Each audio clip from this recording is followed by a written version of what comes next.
Chapter 572. What's Lu Dingyuan planning? Mo Tiange asked in private. Qin Shi curled his lips into a smile. He's borrowing power. Tiandao sect is on Demonic Mountain, close to the Eastern Sea. Now that we're fighting against the Devil Path, Tiandao sect is on the front line. If the beast cultivators in the Eastern Sea break through the natural defense line of Demonic Mountain and run to Kunwu, Tiandao sect will be attacked from both sides. Tiandao sect is now stronger than us. If they're besieged by the Devil Path and beast cultivators, their low-level disciples will suffer great losses. At that time, they might not even be able to protect their sect's foundation. Mo Tiange nodded. Fortunately, our sect is in West Kunwu. Whether it's the beast cultivators or the Devil Path, they won't directly attack our sect. You're right, but in times of peace, Tiandao sect's disciples often grow faster than us. This was how Xianqing School became second place for 10,000 years. Although Xianqing School's disciples also went to the forest in the south to gain experience, they lacked a sense of crisis compared to Tiandao sect, which was next to Demonic Mountain, so it wasn't easy for them to grow. Now, Xianqing School rose not only because it happened to have so many talented disciples, but also because Tiandao sect lost a lot of disciples during this special period and had no successors. Qin Shi continued, the reason why we're going with Feng Ning is because the three of us have extraordinary positions in the sect. To boast, Xianqing School's future is mostly on us. Senior Martial Brother Xinyang will never let anything happen to us. As for Feng Ning, she's the precious daughter of the Wan and Feng Immortal couple. Her parents will definitely be well prepared if she's sent. That way, he won't have to worry about the Eastern Sea. You're also confident in your strength, right? Mo Tiange smiled at him. Qin Shi chuckled. All right, I won't be ashamed to say it. First, a middle-stage cultivator could fight against several early-stage cultivators. Second, the matter of him crossing the Southern Sea by force was spread after he returned. Moreover, the Celestial Pole had dealings with Yunzhong. In Yunzhong, he easily killed Mei Feng and dealt with several big forces, so his fierce reputation spread back to the Celestial Pole. They didn't rest for long in Kuanzhong City before setting off for the Eastern Sea.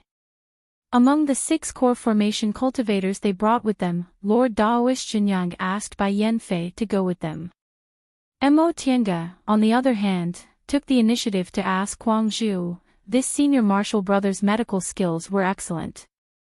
With him by their side, the number of casualties would be greatly reduced. Among the Foundation establishment cultivators, Wu Feishuang had already decided to follow them. Shui Linbo also wanted to return to the East Sea, which was her hometown. As for Yixinji, he stayed in Kuanzhong City to fight against the beast cultivators. Several days later, 10 core formation cultivators and 300 foundation building disciples from various sects boarded the flying ship and headed for the Eastern Sea. When they boarded the ship, they finally saw the precious daughter of the Wan and Phoenix Immortal couple, Feng Ning. Ding Wan and Feng Xiao always said that Feng Ning was spoiled, unruly, had poor aptitude, bad temper, and unstable temperament. In short, she was full of shortcomings. It wasn't until she saw Feng Ning that Mo Tiange realized this couple was purely lying through their teeth. Feng Ning was extremely beautiful, 50% resembling Ding Wan and 30% resembling Feng Xiao. These two were like a perfect couple, so of course, their daughter couldn't be any worse. As soon as she boarded the ship, she politely greeted Qin Shi, then stood quietly on the side. Although she was a bit cold, she wasn't rude at all. Mo Tiange said through voice transmission, "This Miss Feng doesn't look like a spoiled and unruly young lady. Luan and Feng aren't telling the truth." Qin Shi smiled and said, "They're being sarcastic. They say things about their daughter, but in fact, they spoil her so much that they can't tell right from wrong. In Biyun sect, she's the real Empress Dowager." Whatever she says, the couple will definitely do it. If she says the sun rises in the west, they won't say it rises in the east. Mo Tiange secretly glanced at Feng Ning and said, even with such a doting method, this Miss Feng isn't spoiled rotten. How do you know she's not spoiled rotten? In front of outsiders, she's quite well behaved, but in front of her parents, she does a lot of unreasonable things. Mo Tiange stared at him. You know so much. Are you very familiar with them? Qin Shi paused and said, Master and Luan and Feng are friends, and I've seen Feng Ning several times. I heard these things from Master. He wouldn't say that Ding Luan once wanted to marry Feng Ning to him. Although it was a joke, that couple might have the same idea. However, at that time, he only had cultivation in his heart, so he kept a respectful distance from Feng Ning's spoiled ways. Until Lord Daoist Jinghe said he had someone else in his heart on Demonic Mountain, Ding Luan never made such a joke again. No matter how outstanding he was, Feng Ning was the beloved daughter of the Luan and Feng Immortal couple. She was also very beautiful, so there were many people who liked her. Among them, there was no lack of talented and good-looking cultivators with extraordinary backgrounds. Although Ding Luan also felt a bit regretful when he was in the nascent soul realm, if she made a move earlier, Mo Tiange wouldn't have had any chance. Qin Shi made up his mind not to say a word about these things. He originally didn't have any ideas about Feng Ning. If he said it, Mo Tiange would have something to use against him. If Mo Tiange took it out when she was unhappy, he would have to shut up. 2 days later, the flying boat arrived at the east of Kunwu. The two of them stood at the bow, watching the forest under their feet slowly receding.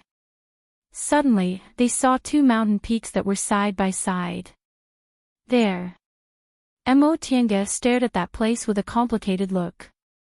Qin Shi swept his gaze over and said softly, Yunwu sect. She hadn't been here since she left Yunwu sect when she was in the aura refining realm. After 170 years, Mount Yunwu must have changed beyond recognition. The former disciples who didn't die probably all became foundation-building cultivators. They might have heard of Qin Shoujing and Nimo Qingwei's names, but they would never imagine that they were once ordinary disciples of Yunwu sect. Mo Tiange remembered Wang Qianyi and Shen Bing she met on Demonic Mountain and said, I wonder if anyone formed their gold core. As for nascent soul cultivators, there was no need to think about it. All nascent soul cultivators in the Celestial Pole had been to Kuanzhong City. During the few days they were in Kuanzhong City, they never heard of any nascent soul cultivators from Yunwu sect. Presumably, after that nascent soul elder of Zixia sect passed away, no one from the 3 cultivation groups advanced to the nascent soul realm, right? Those old friends of Yunwu sect all had ordinary aptitudes. If they were in Xianqing school, they wouldn't be ranked at all. Even if they encountered great fated chances and could form their nascent souls, it would take at least 100 years. Yunwu sect gradually went far away. After a long time, Qin Shi said, I once asked the Stewards Hall about Yunwu sect. The Stewards Hall reported that 2 core formation cultivators from Jiang clan were seriously injured by me and haven't been able to recover. 100 years ago, they were killed by the former core formation elder of Yunwu sect. Jiang clan's cultivators were all slaughtered, leaving only some insignificant mortals who were expelled from Mount Yunwu. Although several of Yunwu sect's core formation elders were killed by Zixia sect, there were always some who escaped with their lives, and there were also some who endured the humiliation. Without Zixia sect, it was basically impossible for Jiang clan to control Yunwu sect. Mo Tiange sighed and said, when they were arrogant and despotic, they never thought this day would come, right? Qin Shi smiled and said, in addition, I have good news for you. Senior Marshal Brother Jiang formed his gold core and came back. Now, he's a nominal guest elder of Yunwu sect. Oh. He formed his gold core. Why didn't he send me a message? Qin Shi said, did you forget you disappeared in the Celestial Pole for almost 100 years? Senior Marshal Brother Jiang once sent me a message, but you weren't there at that time. As for now, I reckon he already knows you're back in the celestial pole. I just don't know if he's still willing to be friends with you. Mo Tiange thought about it but eventually shook her head. If it was someone else, they might have known she formed her nascent soul and deliberately tried to curry favor with her. But Jiang Shangheng wasn't necessarily the same. He was quite proud, so maybe he wouldn't look for her anymore. When she had time, she should go to Jingfa sect and take a look. After passing Yunwu sect, they soon arrived at Demonic Mountain. This part of the mountain range went past Tiandao sect and went deep into the belly of Kunwu. Looking down from the sky, it looked like a claw coming at an angle on surrounding Tiandao sect. This was the remnant of Demonic Mountain, so the devil aura here wasn't strong. However, the airflow was turbulent and the aura was strange. Because Demonic Mountain was such a dangerous place, cultivators below the nascent soul realm couldn't cross it and could only rely on Bishuan Court's transporting formation to go to the Eastern Sea. Now that they had a flying boat and a nascent soul cultivator to oversee them, they could directly cross Demonic Mountain, which was a bit better than using a transporting formation because transporting formation cost a lot. Transporting hundreds of people would cost a lot. In fact, Yunzhong was still more convenient. Transporting formations were widespread, and the cost was also low. The level of formations in the celestial pole couldn't compare to Yunzhong's, and the number of transporting formations there was pitifully low.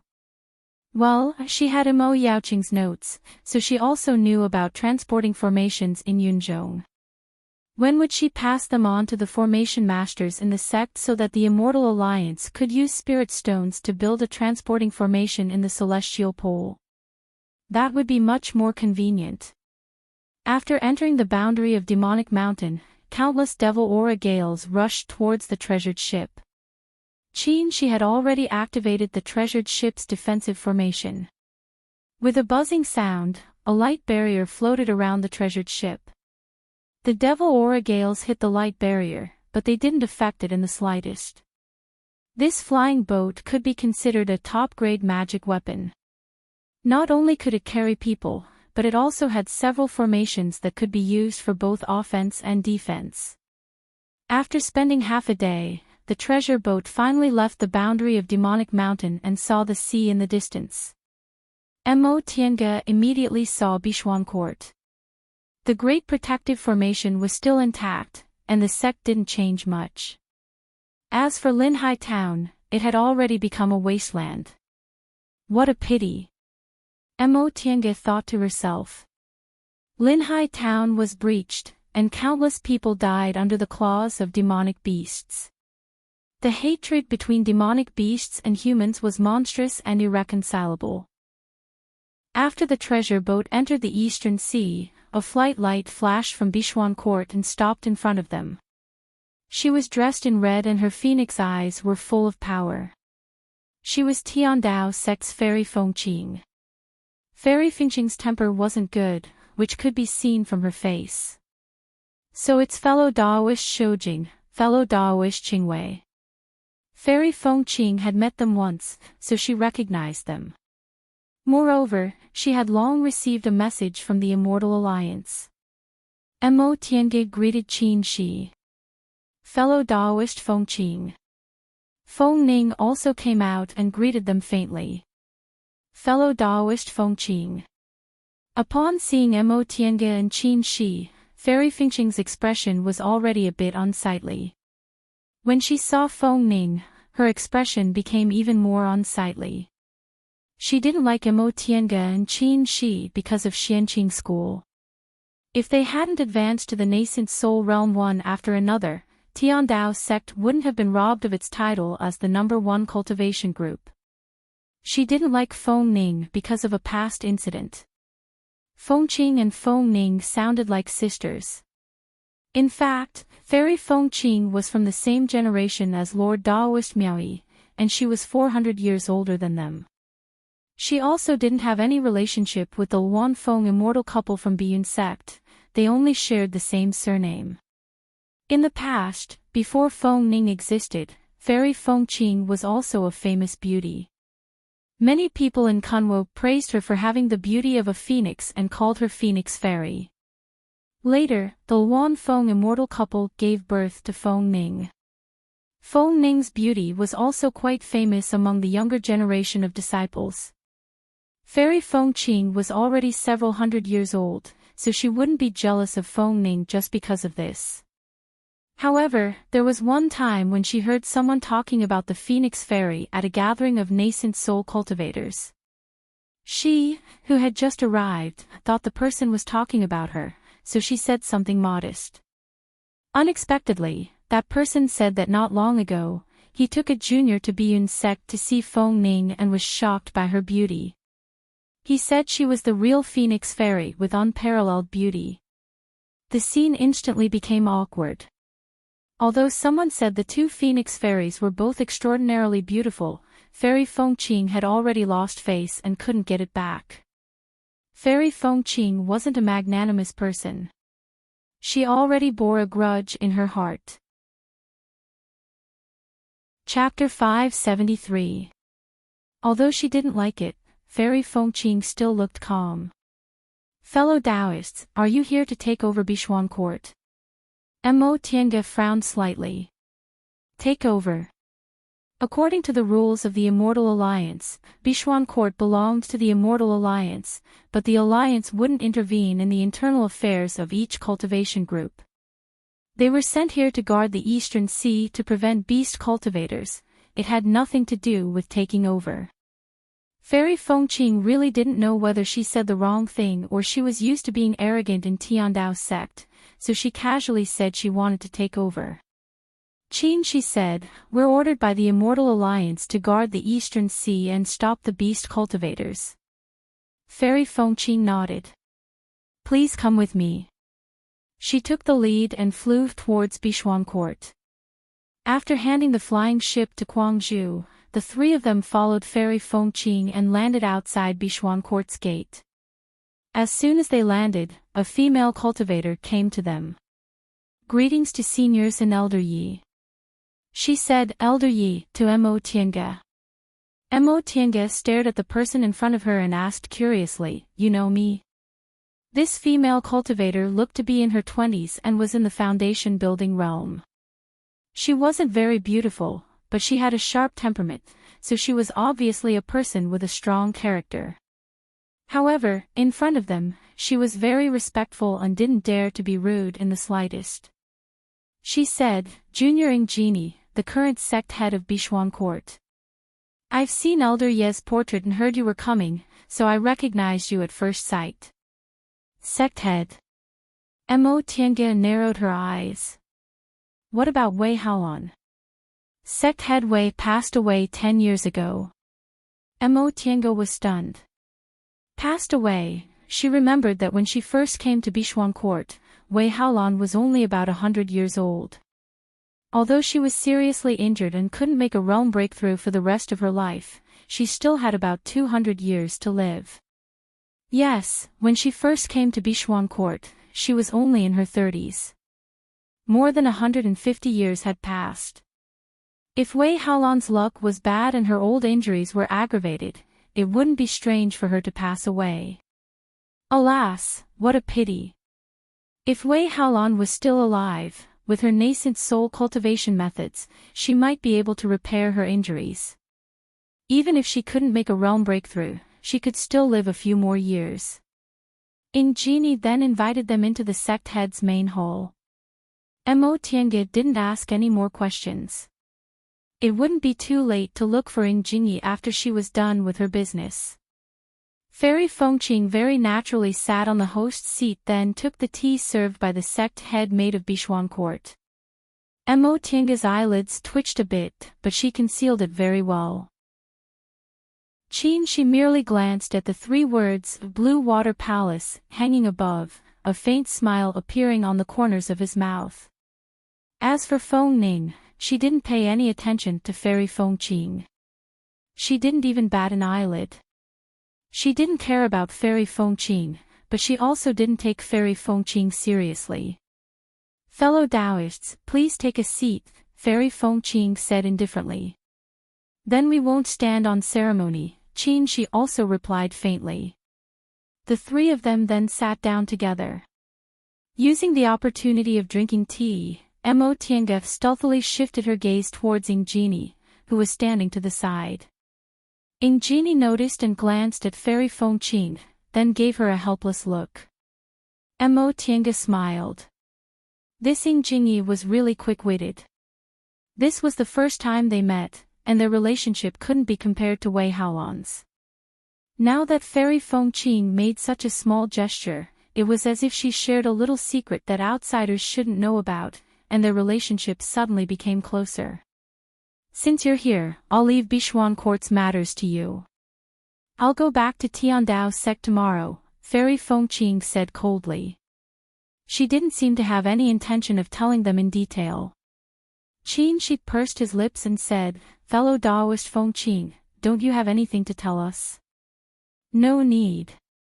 It's all here. Fairy Feng Qing flipped her hand and tossed him a jade slip. Qin Shi caught it then said, Since that's the case, we won't disturb fellow Taoist Feng Qing. He then turned towards Ingenie.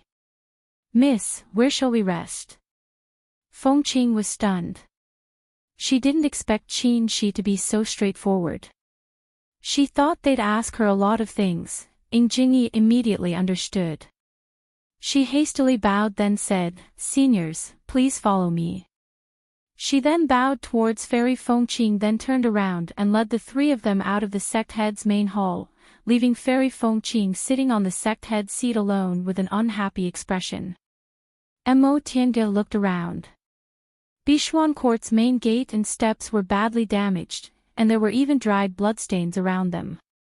Apparently, a fierce battle happened here not too long ago. On the way, the disciples who saw them hurriedly saluted them. Before Fairy Feng Qing, they'd never seen a nascent soul cultivator. Now that they saw three nascent soul cultivators walking together, they were so excited that they couldn't even speak. Ingenie smiled and said, Seniors, please forgive me. I'm just a disciple from a small cultivation group. Mo Tiange waved her hand to show she didn't mind. She then asked, How many core formation cultivators are there in the group now? Upon hearing this question, Ingenie showed a proud expression. In reply to Elder Yi, there are 4 core formation elders in the group now. The one with the highest cultivation level is Elder Tang, who's already in the peak of the middle stage. Mo Tiange nodded. But it's rare to have 4 more core formation cultivators in 100 years. Ingenie smiled at her praise. It's all thanks to Elder Yi. If Elder Yi hadn't given us a lot of medicinal pills, the elders wouldn't have advanced so quickly. Mo Tiange just smiled then asked, Who's this Elder Tang you're talking about? It's Elder Tang Shen. He's an old friend of Elder Yi. Ingenie answered hurriedly. So it's Tang Shen. Mo Tiange was a bit surprised. Tang Shen's aptitude was good, but his character was too weak, so the possibility of him forming his gold core wasn't very high. She didn't expect him to become the person with the highest cultivation level in Bichuan Court. It seemed he'd made great progress in the past few years. Soon, the 4 of them arrived at an exquisite garden. Ingenie bowed. Seniors, please. The 3 of them entered and found that the garden was elegant. There were flowers everywhere, and the walls were exquisite. There were several small courtyards in the garden that weren't too far from each other. They were both convenient for communication and wouldn't invade one's privacy. Feng Ning glanced around then pointed at the small building facing the water. I live there. Ingenie immediately called 2 maids. Take Senior Feng there. The 2 maids bowed then answered, yes. Feng Ning was about to turn around and leave when Qin Shi's voice rang out from behind her. Miss Feng. Feng Ning turned around, her gaze cold. What's the matter? Qin Shi raised the jade slip in his hand and said, Don't you want to take a look? It won't be too late to give it to me after you've read it, Feng Ning said, then turned around and left. Mo Tiange watched her enter the small building and said with surprise, "This Miss Feng is indeed a bit unusual." "Qin," she said, "she's not interested in this matter, right? Especially, maybe she has some complaints about me." "What complaints?" Mo Tiange stared at him. "Didn't you say you've only seen her a few times? Could it be that she has some kind of entanglement with you?" "What kind of entanglement could there be?" "Qin," she said calmly, "she's very arrogant, but her cultivation level isn't as high as mine, so she doesn't like to pay attention to me even when we meet." Mo Tiange stared at him and smiled. "There are also times when you're not liked by women." "Qin," she smiled. "I'm not a woman's charmer, there are naturally people who like me and people who hate me. I'd be a fool to believe you." Mo Tiange cast a glance at him with a smile, then turned towards Jingyi. "Come with us." "Yes." Jingyi was secretly delighted. Judging from this elder Ye's behavior, she seemed to have quite a bit of affection for Bishuan Court. The two maids opened the door to the small parlor. The three of them entered and Mo Tiange and Qin Shi sat down without any politeness. This small building was their residence now, so it was natural for them to sit in the master's seat here. Someone like Fairy Feng Qing was the one who'd be called ignorant. She casually sat on someone else's seat in the sect head hall. Not just anyone could sit on the sect head seat. Aside from the sect head, only the head elder could sit on it occasionally. Sitting on someone else's sect head seat would be too disrespectful, it simply seemed like she didn't take their group seriously. Speaking of which, Mo Tiange felt Fairy Feng Qing was even stranger than Feng Ning. It was normal for her to look down on Bishuan Court. The highest cultivation level in Bishuan Court, Tang Shen, was only in the middle stage of the core formation realm, and it was only a small cultivation group in Kunwu. But her attitude towards Qin Shi was interesting. Qin Shi's strength was a small realm higher than hers, but not only did she keep a cold expression from beginning to end, but she also didn't even want to explain the situation to him. "How's Bishuan Court's situation these past few years?" Mo Tiange asked. Jingyi stood respectfully with her hands by her side and answered, "Elder Yi, Bishuan Court has been developing well under the previous sect head Wei's leadership. Ever since we started recruiting male disciples, our reputation in Eastern Sea has been very good, and we've also received a group of disciples with good aptitudes. Now, our group has 2,000 aura refining disciples, 100 foundation building disciples, and 4 core formation elders." Mo Tiange smiled and said, "You're the sect head, and I'm just a guest elder. I won't meddle in the group's affairs, so you don't need to answer me so respectfully." "Yes." Her answer made Jingyi a bit disappointed. She wouldn't meddle in the group's affairs, so she naturally didn't care much about Bishuan Court. In fact, she was eager for this nascent soul elder to intervene. With the help of a nascent soul elder, Bishuan Court's meteoric rise was just around the corner. Maybe they'd be able to squeeze into the ranks of medium cultivation groups in Kunwu very soon. When she took over the position of sect head, Wei Haolan told her the true identity of the group's guest elder, Elder Yi. Mo Tiange was instantly shocked. Mo Tiange only entered Bishuan Court after the Eastern Sea's great chaos. Regarding this guest elder, she only knew he had a deep relationship with Bishuan Court, but she never expected he had such a great background. 10 years ago, this Lord Daoist Qingwei was only Master Daoist Qingwei. However, he was Xianqing School's Lord Daoist Jinghe's last disciple, a genius who advanced to the core formation realm at the age of 84, and the Dao companion of a middle-stage nascent soul cultivator. This kind of background was already enough to shake Bishuan Court. Later, when she learned Elder Yi left the mountain to travel and went somewhere, she was very worried something might have happened to him. Unexpectedly, a few years later, not only did Elder Yi return, but he also formed his nascent soul. After learning about this, Mo Tiange rejoiced at the good karma forged between her seniors. With a nascent soul guest elder, who was also a famous figure in the celestial pole, Bixuan court didn't need to worry about being bullied. Mo Tiange had long planned to wait until Elder Yi held his nascent soul ceremony, then she would send a generous gift to his door and build a good relationship with him so their friendship wouldn't fade after a long time. Mo Tiange never expected demonic beasts would attack, so Elder Yi came to visit in advance.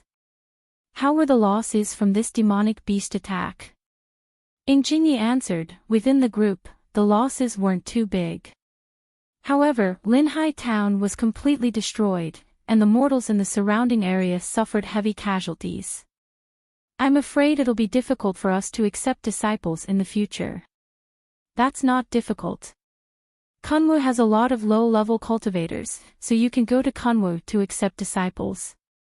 Jingyi bowed her head respectfully.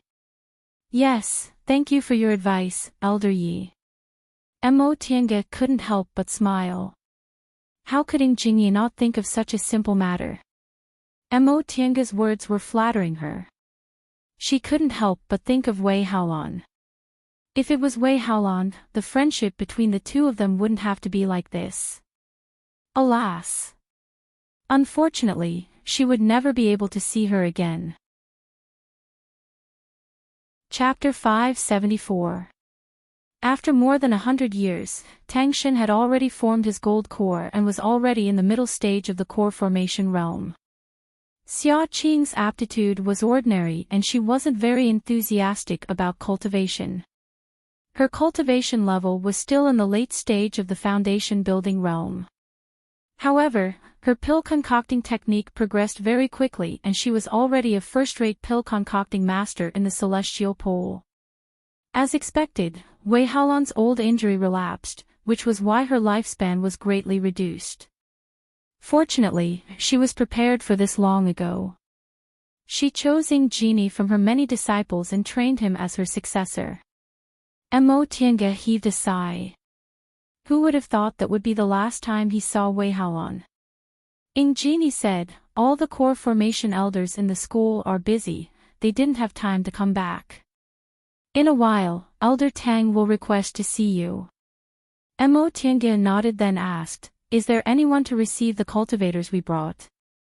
Elder Yi, don't worry, Genie reported. A core formation elder has already opened the Grand Mountain Protecting Formation and led them here. That's good. Seeing that they had no intention of asking any further questions, Genie cleverly took his leave. Seniors, please rest well. I still have some matters to attend to, so I'll take my leave first. Mo Tiange answered. After Genie left, Mo Tiange was lost in thought for a while before she finally said, he's really similar to Wei Haolan. He's worthy of being the successor she taught. Wei Haolan. The former sect head of Bixuan court. Yes. Mo Tiange said absent-mindedly, I just feel like I haven't even lived half of my life, but I can't believe some of my old friends have already passed away. There will be more and more in the future. You have to get used to it. Mo Tiange was silent for a moment before she suddenly asked, have you ever returned to your hometown in the secular world? She was stunned for a moment before he nodded lightly. I did. Before Mo Tiange could ask again, he said softly, I'm the third oldest. Aside from me, my parents also have many children. Many years later, when I returned to the Qin family, I realized that I couldn't integrate into the family. Mo Tiange stared at him. She continued, our ancestor was conferred the title of Marquis for several hundred years and gave birth to more than 10 descendants. Some of them have already left the prince's mansion to make a living elsewhere. Our branch still remains in the prince's mansion. There was no title of nobility, and there was no business. To put it bluntly, he was relying on the prince's mansion to eat and wait for death. Therefore, we, the side branch brothers, are often bullied by the direct descendants of the prince's mansion. Big brother has a fiery temper and always fights with them. Second brother is weak and lets them bully him. As for me, I'm neither like big brother nor second brother. When they bully me, I ignore them. After a long time, they find it boring and rarely bother me. Father liked eldest brother and felt that eldest brother would have a bright future. Mother loved second brother and had to take care of youngest sister, so she didn't have time to care about me. I also hoped that they would notice me, but when Master came to the prince's mansion to take me away, my status suddenly changed. The prince rewarded me greatly, and my brothers could only look at me enviously. My parents never thought that the first person to bring them glory would be me, who they had never cared about. During those days, I was extremely happy, not only because Master wanted to take me to cultivate, but also because my parents loved me very much. He sighed with disappointment and continued to say. 30 years later, when I returned to the prince's mansion, father already had a position, eldest brother became a general, second brother also passed the Hanlon Academy, and youngest sister even became an imperial concubine. When I returned, they were extremely surprised. My parents accompanied me every day, and my brothers and sisters always surrounded me. At first, I was happy because I thought I finally obtained the parental affection I longed for. But later, I discovered that they revered me because I had become an immortal, not because I was their son or brother. They treated me warmly and kindly, but their gazes seemed to be thousands of miles away, respectful and distant. There was no longer a place for me in this family. Tiange was speechless. She couldn't find her family, but he had his family by his side and couldn't find familial love. She really didn't know which was more tragic. She raised the corner of his mouth and looked at her with a smile. In fact, this is also good. If it wasn't like this, I wouldn't have cut off the familial entanglement so easily. Since I'm aiming for the great Tao, the fate of family in the secular world will end sooner or later. And, she continued, before I formed my gold core, I went to the prince's mansion again. Most of my parents and brothers passed away, and then I really understood this truth. Then I formed my gold core, calmed my mind, and succeeded in one try. At this point, someone came from outside. Aunt, Master. It was Shui Linbua's voice. Tiange called her in and asked, "What are you doing here?" Shui Linbua bowed her head and said respectfully, "Disciple came to serve Master and Aunt."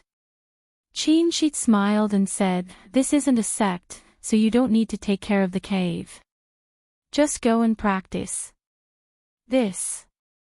Shui Linbua turned her gaze to Tiange. Tiange nodded. Go. Shui Linbua bowed. Thank you, Master, Aunt. Disciple will take her leave.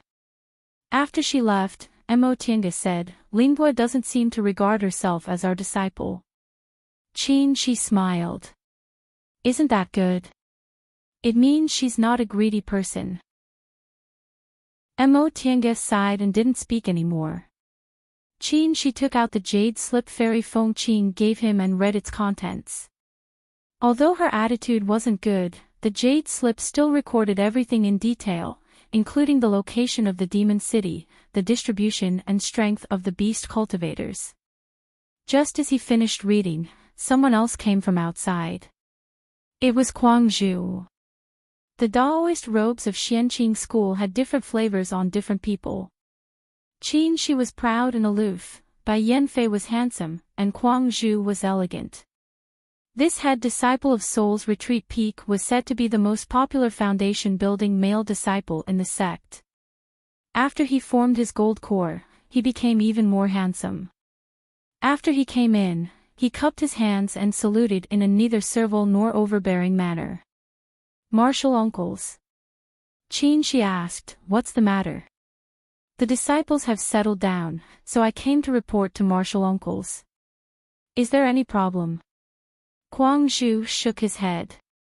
Everything is fine. I just wanted to ask martial uncles if we need to take over Bishuang Court's formation.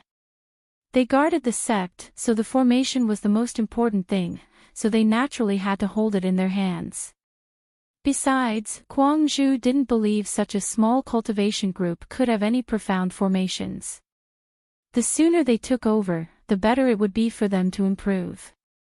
No hurry, Mo Tiange said, I'll check the formation myself. Rest first, we'll talk tomorrow. Guangzhou paused for a moment then answered, yes, disciple will take his leave first. Right after Guangzhou went out, he heard footsteps.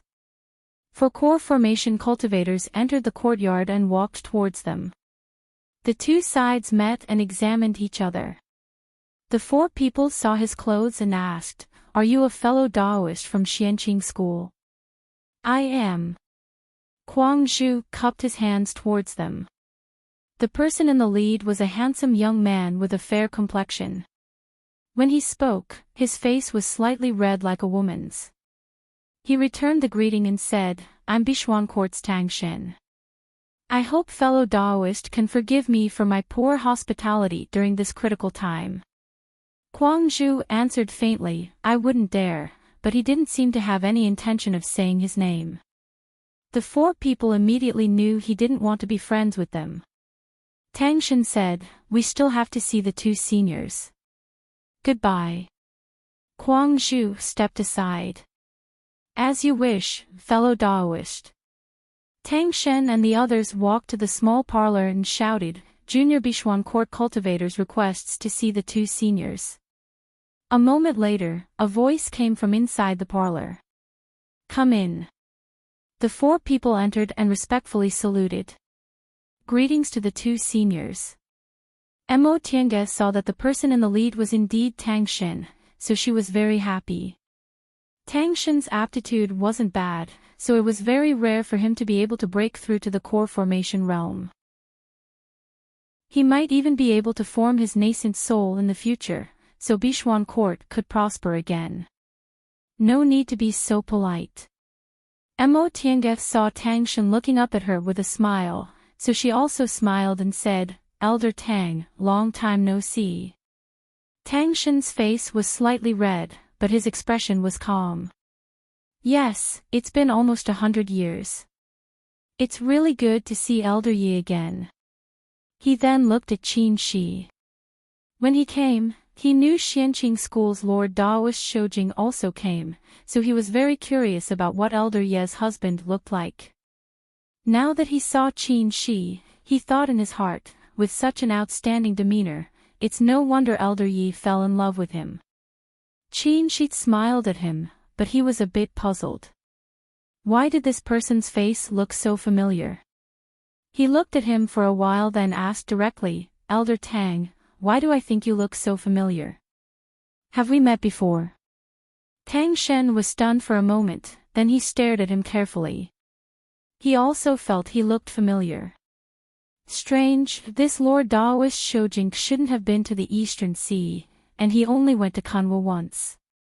Ah! Tang Shen suddenly understood. He looked at him and said, Junior once met Senior on Demonic Mountain. His reminder reminded Qin Shi. Wasn't this Tang Shen the handsome youth who followed Venerable Swordsman Fuling? Because he had a pure yang constitution, he was caught by Venerable Swordsman Fuling and brought to Demonic Mountain. Qin Shi's gaze turned to Mo Tiange with a strange expression, making Mo Tiange confused. Did she know this Elder Tang had a pure yang constitution? She once said that when she came to Bixuan Court, she was trapped with them for 20 years and had a life and death experience together, so it wasn't strange for her to tell him. However, no one would casually talk about this kind of secret. If she knew there was someone with a pure yang constitution, how would she react? Pure yang and pure yin were a perfect match. As for him, even though he had the yang spiritual bead and the pure yang technique, he didn't have a real pure yang constitution after all. In a split second, many thoughts flashed through Qin Shi's mind. In the end, he just said, so it's you. I didn't expect you to survive Venerable Swordsman Fuling's fall. Tang Shen was a bit embarrassed. He said, I was just lucky. I went out early and avoided the disaster. Luck is also a part of strength. Elder Tang, you survived a great disaster, so you're bound to have great fortune. Being able to form my gold core is already a great fortune for Junior. The other 3 core formation elders, 1 male and 2 female, looked at Tang Shen enviously. Chatting happily with 2 nascent soul seniors was also a great fated chance. Fortunately, the 2 seniors didn't give them the cold shoulder for too long. Soon, they asked about beast cultivators and their duties. The 3 of them answered every question and explained everything clearly, hoping to leave a good impression in front of the 2 nascent soul seniors. Back when Mo Tiange came to Bishuan Court, they also met her, so they knew this elder Yi was good at pill concocting. If they could win her favor, she'd definitely give them some medicinal pills. Otherwise, they'd benefit a lot from her guidance. With this kind of expectation, the 3 of them said everything they knew. They talked endlessly until night fell. Chapter 575. The next day, everyone gathered in the sect head's main hall. This time, Fairy Fengqing didn't sit on the sect head seat. She just stood there coldly. Feng Ning still turned a deaf ear to the matter in front of her. She wasn't interested in the matter at all. Mo Tiange smiled bitterly in secret. Since she ran into these 2 grandmasters, this matter seemed to have become their task. Seeing that everyone was present, Qin she said, everyone knows why we're here. The Immortal Alliance will give us full authority to handle the demonic beast matter this time, and Bishuan Court will also obey orders. Tang Xin stood up and bowed. The Immortal Alliance came to help Bishuan Court, and Bishuan Court will obey orders.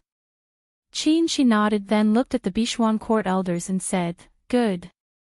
Since Bishuan Court has no objection, the Immortal Alliance will temporarily take over the Great Mountain Protecting Formation. I hope the elders can understand. A nascent-souled senior being so polite made the elders say they didn't dare. Qin she continued, a few days ago, Fairy Fengqing arranged everything very well. Now that we have enough manpower, I just need to make some slight changes. Han Shi. Kuang Zhu answered, disciple is here. Choose suitable disciples and fulfill your duty of rescuing the injured. Yes. After Kuang Zhu left, Qin Shi continued, Ji Fei. Bai Yanfei answered with his head lowered, disciple is here. Organize all the disciples, including Bishuan Court's disciples, into groups of 10. Yes. These measures were the result of his discussion with Mo Tiange last night. He also invited Feng Ning to discuss them, but she said she didn't understand and that they could make the decision. Since Feng Ning refused, they wouldn't be polite. Qin Shi had the highest cultivation level among them, so he was responsible for this matter. If anything went wrong, it would be his responsibility. All the core formation cultivators accepted their orders and left, leaving only the 2 of them, Feng Ning, Fairy Fengqing, Tang Xin, and Ying Genie in the main hall. Fairy Fengqing was the first to speak. Since fellow Daoist Shoujing has taken care of it, I'll return to Tiandao sect. Since you insist on leaving, we won't keep you, Qin she said faintly. Fairy Fengqing wanted to say something, but she was stopped by his words. She only said one sentence. How was that insistence? He couldn't wait for her to leave. Fairy Fengqing's face darkened, and there was a hint of anger in her voice. Then I'll take my leave. With a flick of her sleeve, she walked out. Seeing this, Ying Jingyi hurriedly chased after her. Senior Fengqing. The 2 of them walked out of the hall, and their voices gradually faded into the distance. Senior Fengqing, the teleportation array is ready. Junior will take you there. Fairy Fengqing said coldly, no need. Ying Jingyi was surprised. Senior. Not long after, Ying Jingyi turned around, her face filled with confusion. She really couldn't understand why Fairy Feng Qing didn't use the transportation array. It should be known that it wasn't easy for a nascent soul cultivator to pass through Demonic Mountain on their own. The others didn't dwell on this matter. Mo Tiange took the lead and said, "I'll go take a look at the Great Mountain Protecting Formation first. If possible, I'll improve it a bit." After all, she was only a guest elder of Bixuan Court. Matters like modifying the Great Mountain Protecting Formation still required the consent of Tang Xin, the head elder. Tang Xin didn't realize what she meant at all. He just stared at Mo Tiange and said with a blushing smile, "I'll have to trouble Elder Yi." Mo Tiange nodded at everyone, then left alone. She'd been to Bixuan Court's Great Mountain Protecting Formation before. She flew to an arrow tower with familiarity and landed there. The foundation building disciples guarding the arrow tower were startled to see her. "Senior, you." They hadn't seen her before. Mo Tiange didn't say anything.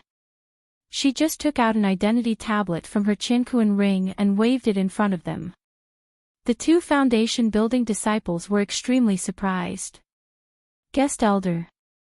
What she showed them was the identity tablet of Bixuan Court's guest elder. Mo Tiange nodded. "Correct.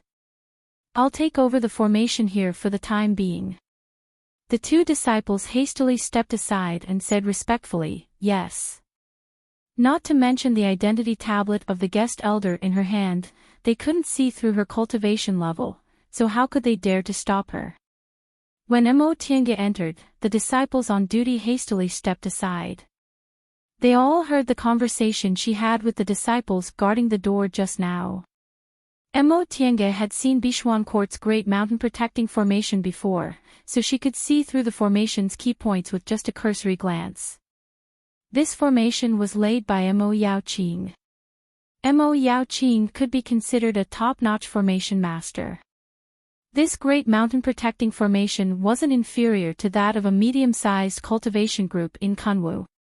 It could easily kill several nascent soul cultivators. Because of this, the beast cultivators from the Eastern Sea couldn't break in. Mo Tiange's current attainments in formations were almost on par with Mo Yaoqing's from back then. Mo Tiange's advantage was that during the past 5,000 years, formations had been developing non-stop, so her knowledge about formations was definitely more advanced than Mo Yaoqing's. Besides, she'd also seen a lot more formations than Mo Yaoqing. For example, the many famous great formations listed in Xuanji Formation Book and Xianqing School's Great Mountain Protecting Formation, the Heaven and Earth Life-Killing Formation. After a moment of consideration, Mo Tiange decided to change Bixuan Court's Great Mountain Protecting Formation into the World Reversing Formation. The World Reversing Formation was one of the 10 most ominous formations listed in Xuanji Formation Book. When trapped inside, heaven and earth would be overturned, and water and fire would have their own spirits. If one didn't have a certain understanding of formations, it would be very difficult to find the way out. The most important thing was that Bixuan Court's Great Mountain Protecting Formation was very similar to the World Reversing Formation, so it wasn't difficult to change it. As they watched Mo Tiange take out one rare material after another from her Qiankuan ring, the eyes of the disciples on duty in the watchtower almost popped out of their sockets. Among them, the eyes of those who were interested in formations were even brighter. A Great Mountain Protecting Formation definitely wasn't something ordinary formation masters could modify. This was an excellent learning opportunity. After spending half a day, Mo Tiange finally embedded the last high-grade spirit stone. With a buzzing sound, the formation map on the ground flickered and started to operate. Mo Tiange called the head disciple on duty, then handed him a jade slip. How to operate it? Just follow this jade slip. Yes. The disciple on duty respectfully took the jade slip. Mo Tiange nodded, then waved her sleeves. She then transformed into a white light and flew out of the watchtower. She circled around Bixuan Court's monastery to make sure the World Reversing Formation was intact, then returned to the sect head's main hall. Right now, Qin was the only one left in the main hall. Upon seeing her return, he said, "You're back. Let's go then." Mo Tiange nodded. The two of them left the main hall and headed towards the monastery. In the square, groups of foundation building cultivators stood in formation. Bai Yanfei was teaching them how to cooperate to kill the enemy. Upon seeing them coming out, he stopped talking and cupped his hands towards them from afar. After they left the monastery and flew towards the eastern sea, Mo Tiange couldn't help but ask, "What's going on with Bai Yanfei?" "What do you mean, what's going on? When did he become so low-key?" Ever since they set out from Xianqing school, he didn't say a single word of nonsense, and his usual arrogance was nowhere to be seen. He only cared about doing his own thing in silence. Moreover, he was also very respectful towards them. No matter how you looked at it, it was very abnormal. She curled up the corners of his mouth and smiled at her. "Isn't it because of you? Because of me?" Mo Tiange was surprised. Really? Was he taught a lesson by senior martial brother Zhenyang that year? It wasn't strange to say that he restrained himself a bit, but his current behavior was the complete opposite of what he used to be. Could a person change to this extent? Of course not. Senior martial brother Zhenyang only grounded him. How could he change to this extent? Then what's going on? She said, "After you formed your gold core, he changed a bit. It wasn't until you came back that he was really stimulated." "I see." Mo Tiange understood. Bai Yanfei had excellent aptitudes, so he thought highly of himself. When they were in the foundation building realm, the gap between them wasn't big, so he didn't feel anything. It didn't matter that she left him behind in the core formation realm because he would form his gold core sooner or later. It wasn't until he reached the nascent soul realm that Bai Yanfei truly felt despair. Mo Tiange already formed her nascent soul, but he was only in the middle stage of the core formation realm. Even if he didn't encounter any bottlenecks later and could form his nascent soul smoothly, it would take him at least 70 or 80 years. By that time, she would probably be in the middle stage of the nascent soul realm. Besides, forming one's nascent soul wasn't like forming one's gold core. Even if he had a single spiritual root, he might not succeed for a long time. In fact, Bai Yanfei's confidence in forming his nascent soul had already disappeared. He even doubted whether he was suitable for cultivation. Senior martial brother Zhenyang is going to have a headache. She sighed. Following the route given by Fairy Fengqing, the two of them traveled for thousands of miles and saw a large island in the distance. On the island was a small city built with stones. It was most likely the demon city that Fairy Fengqing had mentioned. Mo Tiange was about to use the breath-concealing technique when she saw she take out a peach branch from his Qiankuan ring. Ha! She recognized this peach branch. She saw him use it when she escaped from Yunhui's sect. She chanted an incantation in silence. The peach branch slowly emitted a cloud of smoke that enveloped the two of them. She stopped and put the peach branch away. This is the main body of a 10,000-year-old peach spirit that has gained intelligence. It's born with the ability to hallucinate. After I formed my nascent soul, I figured out how to use it. As long as the smoke doesn't disperse, other people's divine senses won't be able to find us. Mo Tiange was curious.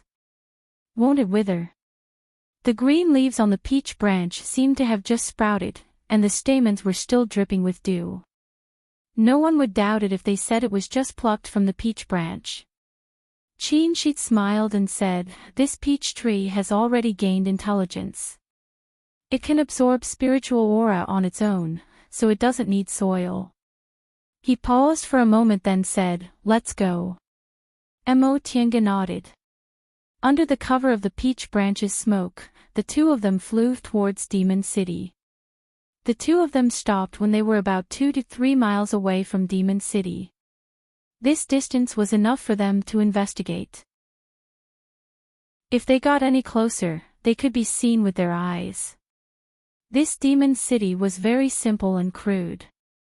However, the whole city was filled with watchtowers, and without exception, there were more than 10 demonic beasts guarding the towers. The city protecting formation was also very advanced. Mo said, "This formation is very difficult to break." She swept his gaze over the area and quickly estimated the number of beast cultivators. Fairy Feng is right. There are 6 8th rank beast cultivators and about 5 to 6,000 demonic beasts in Demon City. So many. Mo was shocked. Bishuan Court only had 2,000 disciples, and most of them were in the aura refining realm. The demonic beasts in this demon city were at least in the 2nd rank. She carefully checked the map of Demon City and memorized the surrounding situation before he said, "Let's go back and slowly think of a way." Seeing that the smoke was about to dissipate, the two of them turned into flight lights and disappeared into the horizon. Chapter 576. While she was flying, a purple light suddenly appeared in front of her. Mo only had time to wave her heaven and earth fan to disperse the purple aura. The next moment, a purple thunderbolt suddenly appeared. Mo smiled and used the art of primordial singular energy. The moment the purple thunderbolt hit her, Shi's sword aura had already surrounded the beast cultivator who released the purple thunderbolt. The beast cultivator was complacent when it saw the purple thunderbolt hit Mo, but the next moment, the smile in its eyes froze. A layer of golden light appeared on Mo's body, and then the purple thunderbolt disappeared without a trace. It didn't block it or disperse it, it just disappeared for no reason. It was stunned. Several sword auras flew toward it and firmly entangled it. It had no time to think before it was entangled. Mo turned her wrist, and the heaven and earth fan opened. She waved her hand, and the beast cultivator was suddenly pushed back by a powerful force. It was about to hit Shi's sword aura. At that moment, it rolled over and flew into the air with great dexterity with the force of the fan. This beast cultivator was a black-winged bird. It seemed to also know wind spells and was very agile. Tempest bird. Shi's hand movement slowed down, and the sword auras surrounded the beast cultivator. Tempest bird. Mo looked at him. She said, "Tempest birds are naturally proficient in wind and thunder spells." They stopped attacking. The tempest bird floated in the air and said, "You're quite knowledgeable. There aren't many birds in my clan anymore. I didn't expect there would be a cultivator who recognized it." She moved slightly, withdrew his sword auras, and said, "Tempest birds are born with the Tempest Escape technique. This escape technique is extremely exquisite and can be regarded as top-notch. No wonder you dared to sneak attack us alone when you're only in the 8th rank. We can't stop you. You can go." The Tempest bird didn't escape immediately. It flapped its wings and looked at Mo. "May I ask why my purple thunderbolt doesn't affect you?" A faint smile appeared on Mo's face. She spread her hands, and a ball of golden lightning slowly floated in the center of her palm. She said, "I also know thunder element spells, and the grade of my spells is slightly higher than yours, so your purple lightning is ineffective against me." Golden thunderbolt. The demonic cultivator stared at the lightning in her hand and was greatly astonished. "Although I know many lightning-type mystic arts, most of them are white lightning. I've cultivated purple lightning, which is already extraordinary. But you've actually cultivated gold lightning." The lightning summoned by the lightning spell didn't just have one color, but white, green, purple, and gold. The most common type of lightning was white lightning. Those who were proficient in lightning spells could cultivate blue lightning. Purple lightning was a level higher. Generally, Only demonic beasts with innate divine abilities or nascent soul cultivators who specialized in lightning spells could cultivate purple lightning. Metal lightning was the strongest type of lightning spell. If it was cultivated to its peak, it would be comparable to ordinary heavenly tribulation lightning. As for the golden lightning above Mo Tienga's head, it was the golden lightning of heavenly lightning. Of course, Mo Tienga wouldn't say that she was opportunistic and happened to intercept a piece of golden thunder from the heavenly tribulation, which was why she was able to cultivate golden thunder. She gave the demonic cultivator a subtle smile.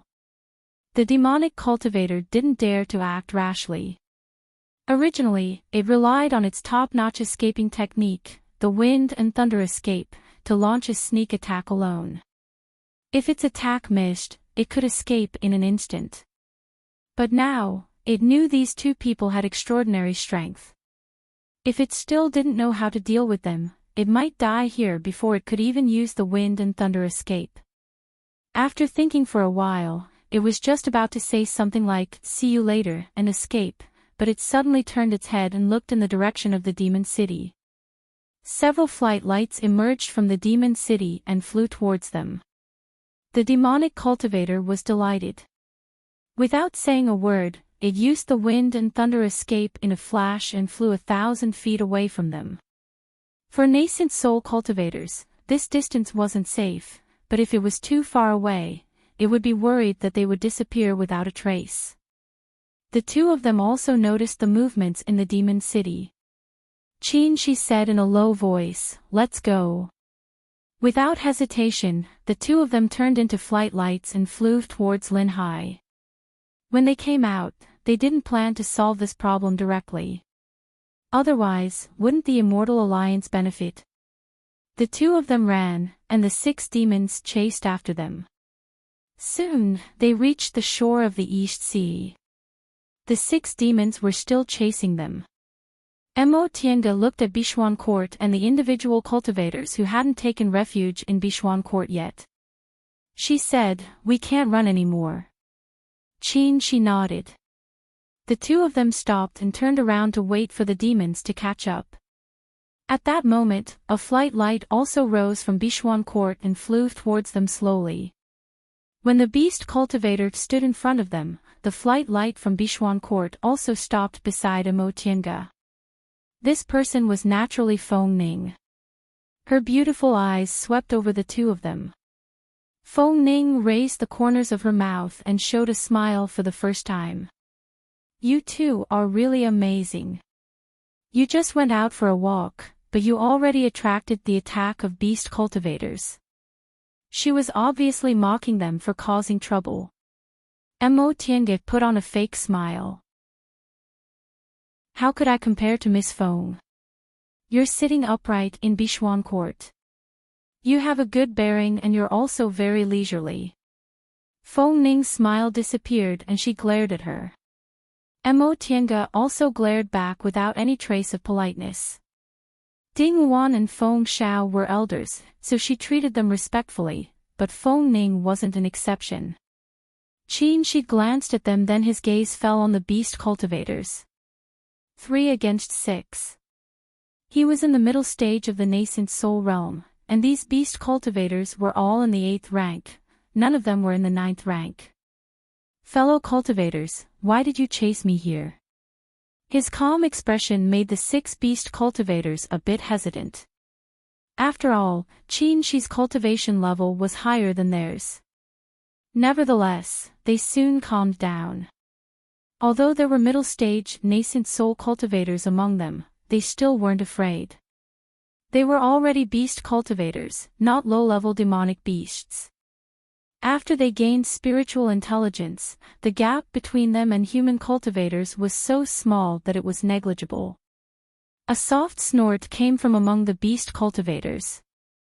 Soon after, one of the white petrels turned into a white-clothed woman who floated in the air and said, "Fellow cultivators, we built Demon City just to settle down here. The coast of the Eastern Sea is very suitable for us beast cultivators to live. If you're willing to leave this place, we'll use this mountain as a boundary and won't invade each other. What do you think?" won't invade each other. She cast a sidelong glance at them and sneered. Don't you think it's too late to talk about non-aggression after you've killed all the mortals here? The white-clothed woman's expression turned cold. Since ancient times, you humans have never been lenient in hunting us demonic beasts. Are only humans allowed to kill demons, but demons aren't allowed to kill humans? Humans kill demons, but demons don't kill humans. She said faintly, we're different races, and we've been killing each other for so long. How can we trust each other? Do you think we'll believe you just because you say the mountain is the boundary? The white-clothed woman sneered. Don't think we don't know that you're being attacked in the south and fighting in the northeast. It's not easy for you to dispatch people here, right? She cast a sidelong glance at her. 2 or 3 won't be a problem. Do you think 2 or 3 can stop us?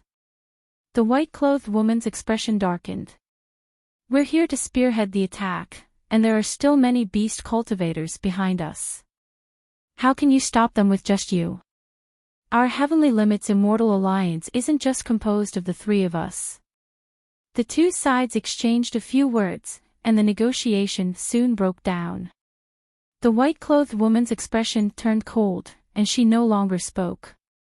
Her gaze swept across the area, and the 6 beasts suddenly stepped forward and surrounded them.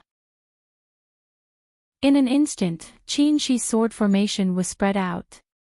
Tiange waved her hand, and the puppet standing by her side waved the heaven and earth fan in its hand. As for Feng Ning, she waved her sash, and a Chinese harp appeared in her hand. Tiange glanced at her and thought, Ding Luan plays the zither, Feng Xiao plays the flute, and their daughter, Feng Ning, plays the Chinese harp. This family's magic weapons are all musical instruments. If something big happens in Biyun sect, they don't even need to invite a band, they can just go and play. These words must not be spoken out.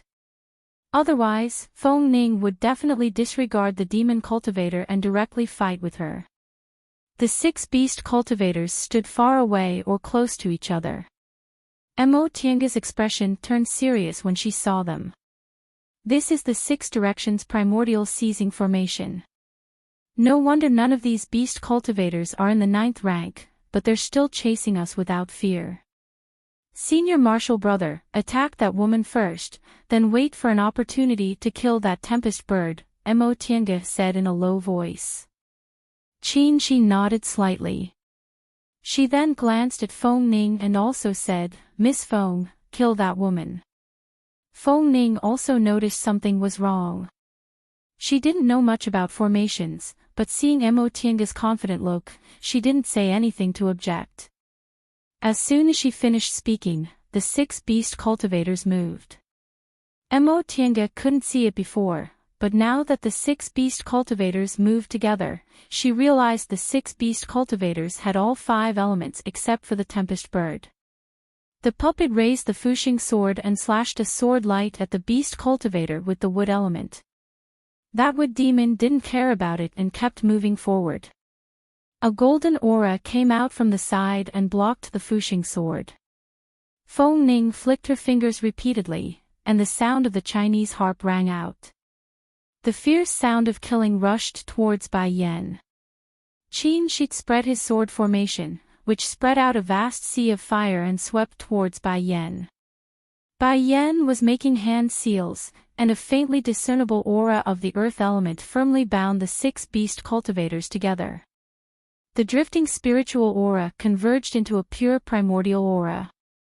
Feng Ning's harp arrived first and rushed towards Bai Yan. The beast cultivator next to Bai Yan hurriedly came to her rescue and blocked Feng Ning's music. Tiange's expression froze. She waved the heaven and earth fan in her hand, and a monstrous water column rushed towards the fire demon.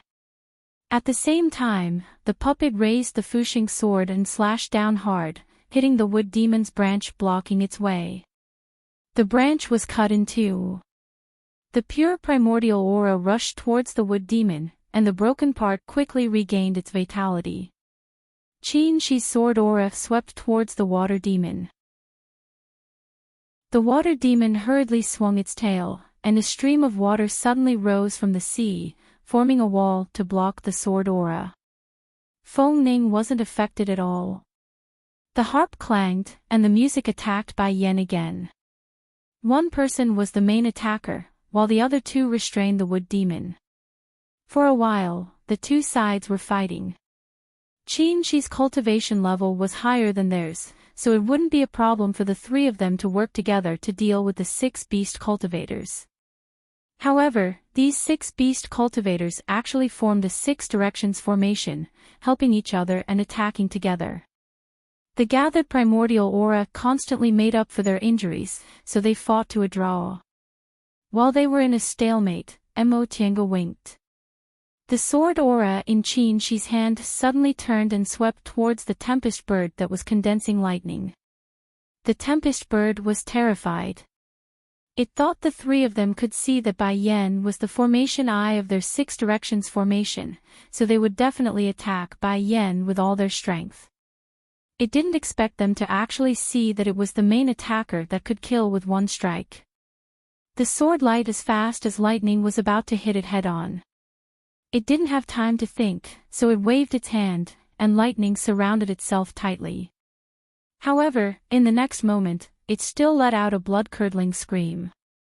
It was Mo Tiange who used the golden lightning to break its purple lightning, making it take Qin Shi's sword attack head-on.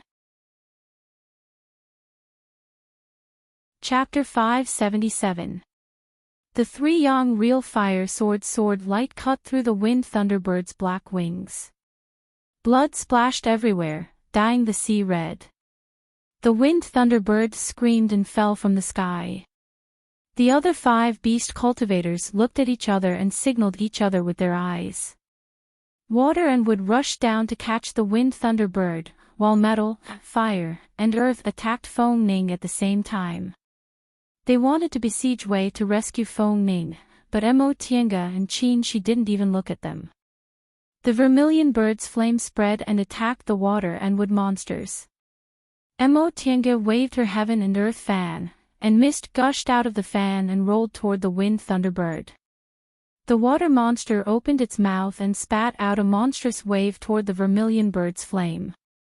Water restrained fire, and it was a sea beast that lived in the sea all year round, so it was very confident in fire spells.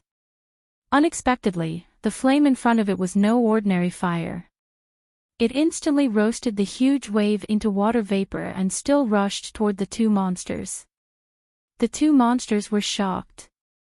Half of their bodies were burned by the vermilion bird's flame, so they had no choice but to let go of the wind thunderbird.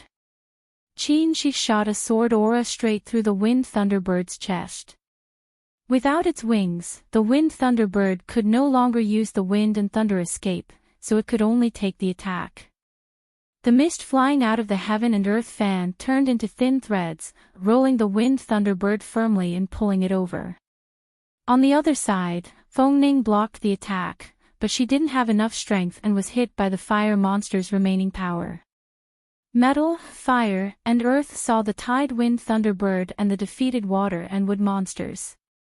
They signaled each other with their eyes, and the 5 monsters fled at the same time, heading toward the demon city. They didn't chase the 5 monsters who fled. Mo Tiange threw the wind thunderbird to Qin Shi and turned to look at Feng Ning. Feng Ning's whole sleeve was burnt. She covered her arm and glared at them. "Miss Feng, are you okay?" Feng Ning's face twisted. She couldn't help but say angrily, "You actually used me as bait." Mo Tiange said nonchalantly, "I'm fine, aren't I?"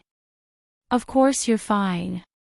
The more Feng Ning thought about it, the angrier she became. She pointed at her sleeve and said, "I'm the one who's not fine." With half of her sleeve burnt, she turned from a fairy into a lunatic.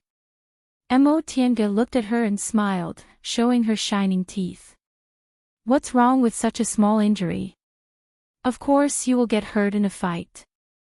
If it wasn't you, of course it's nothing." Feng Ning glared at Qin Shi. "Are you just going to let her do what she wants?" Qin Shi smiled. "It's just a small injury." It's really nothing. You. Feng Ning was seething with anger. She pointed at Qin Shi and said, "What? Are you treating me like this after marrying someone else?" Qin Shi paused. Mo Tiange cast him a glance, then looked at Feng Ning. Feng Ning sneered, "What are you doing? You treat him like a treasure, but I don't care." Mo Tiange chuckled. "Even if you want it, you won't have the chance, right?" "What did you say?" With Feng Ning's temperament, how could she tolerate someone mocking her like this? "If it wasn't because I didn't mean it, we would have been engaged 800 years ago." Mo Tiange looked at Qin Shi. "Is that so?" Qin Shi coughed and looked away. "This matter? I don't know." Judging from his expression, there was an 80% chance that it was true. Mo Tiange snorted coldly in her heart, but she soon smiled at Feng Ning and said, "Miss Feng, my senior martial brother never agreed, right?" Feng Ning stared at her coldly. "Senior Jinghe agreed." Mo Tiange rolled her eyes rudely. "So Miss Feng likes my master. Although the age gap is a bit big, it doesn't matter. For us nascent soul cultivators, what's a few hundred years? My master is only 1,000 years old, so it's still a long time before he passes away. Maybe the day he reaches the deification realm is just around the corner." "Nonsense." Feng Ning blushed. "Who has anything to do with Senior Jinghe?" Mo Tiange showed an extremely surprised expression. "Didn't my master agree to your marriage?" She deliberately twisted her words. Feng Ning stomped her feet. "I said Senior Jinghe agreed to my marriage with Qin Shoujing." "Oh, I see." Mo Tiange seemed to lose interest and muttered, "It's really strange. Since my master agreed to the marriage, why didn't he tell my senior martial brother? Is he joking?" "Oh, my master is always like this. He always teases the younger generation, really." Feng Ning's face turned red, then blue, then red. Finally, she pointed at Mo Tiange and shouted angrily, "Mo Qingwei, you!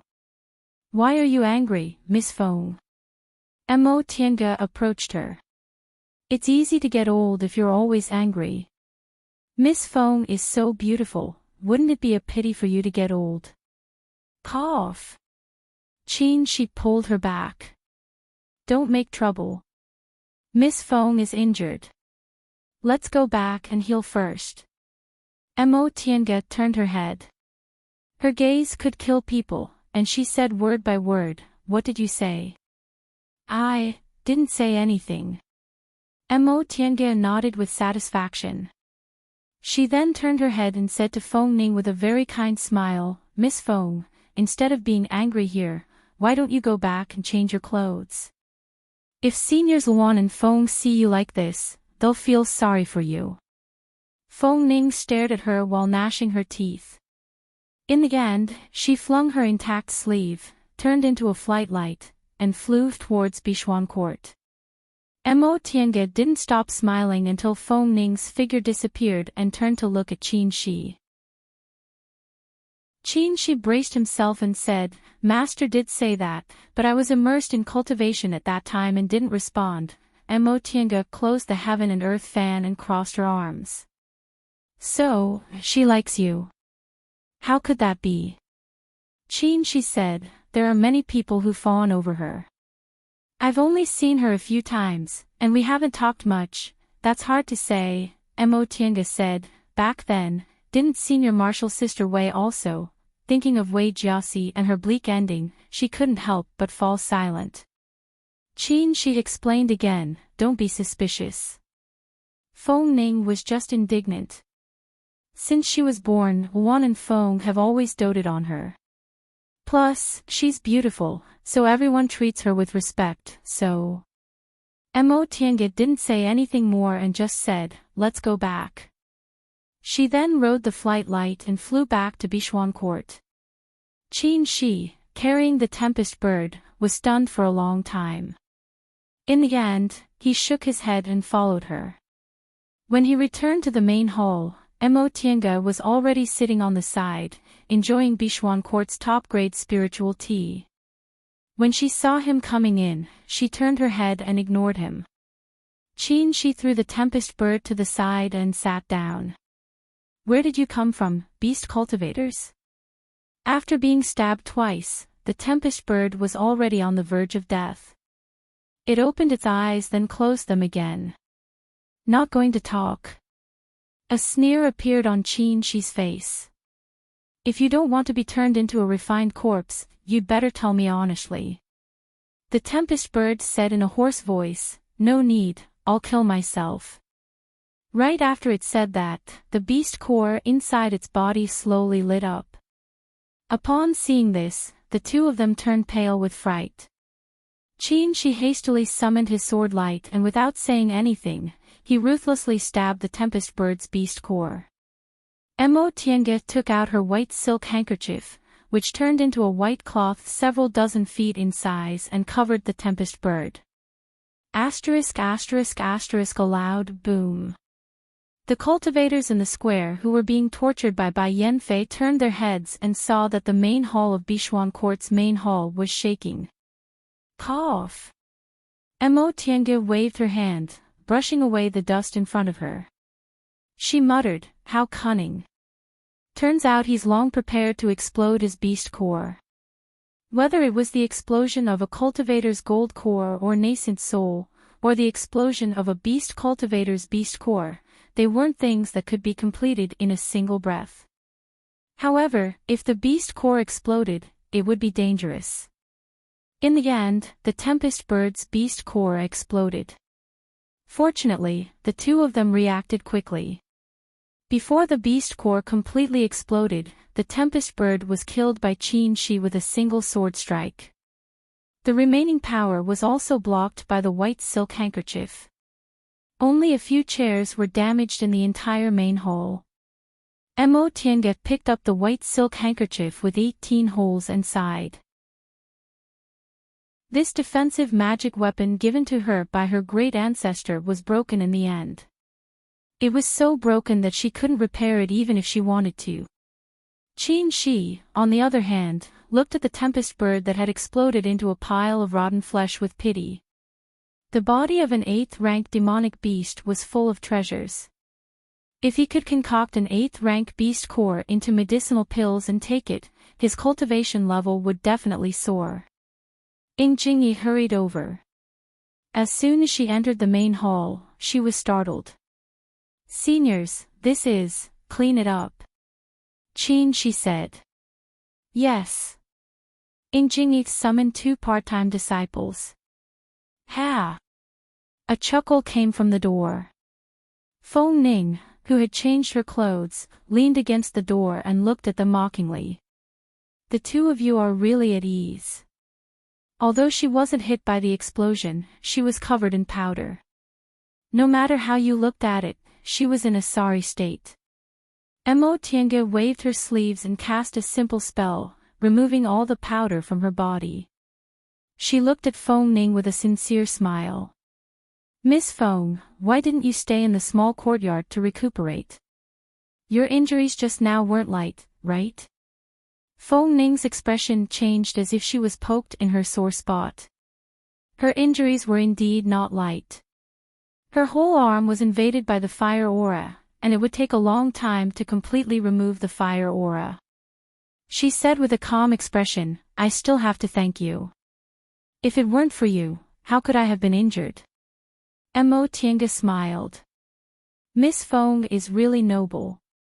For us, you were willing to use yourself as bait. I'm really touched. Humph. Feng Ning glared at her while panting with rage. You still have the face to say that. I didn't do it willingly.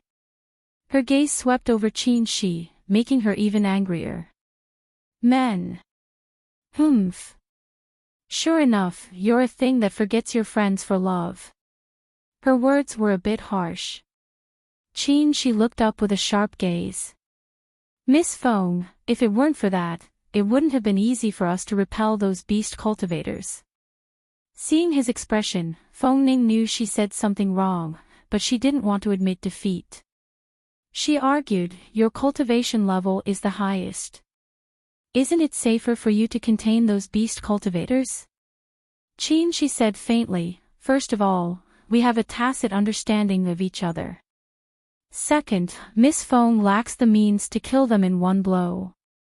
I'm very sorry for letting you get injured. Feng Ning turned around and said, I'm done talking to you. Don't talk to me anymore. Mo Tiange took out a jade bottle from her Qinkuan bag. Upon hearing what she said, she looked embarrassed. I was about to say that to express my apology, here are 3 9 transformations yang restoration pills, but Miss said to ignore you from now on. I really don't know what to do. Feng Ning suddenly turned around and stared at Mo Tiange, gnashing her teeth. Mo. Qing. Wei. Mo Tiange immediately said, Miss Feng, what can I do for you? Go to hell. Feng Ning flew into a rage. Are you deliberately playing with me? When did I offend you? You.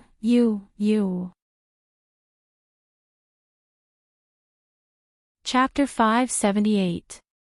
In the end, Feng Ning took the 9 Revolutions Yang Restoration pills back to her small courtyard.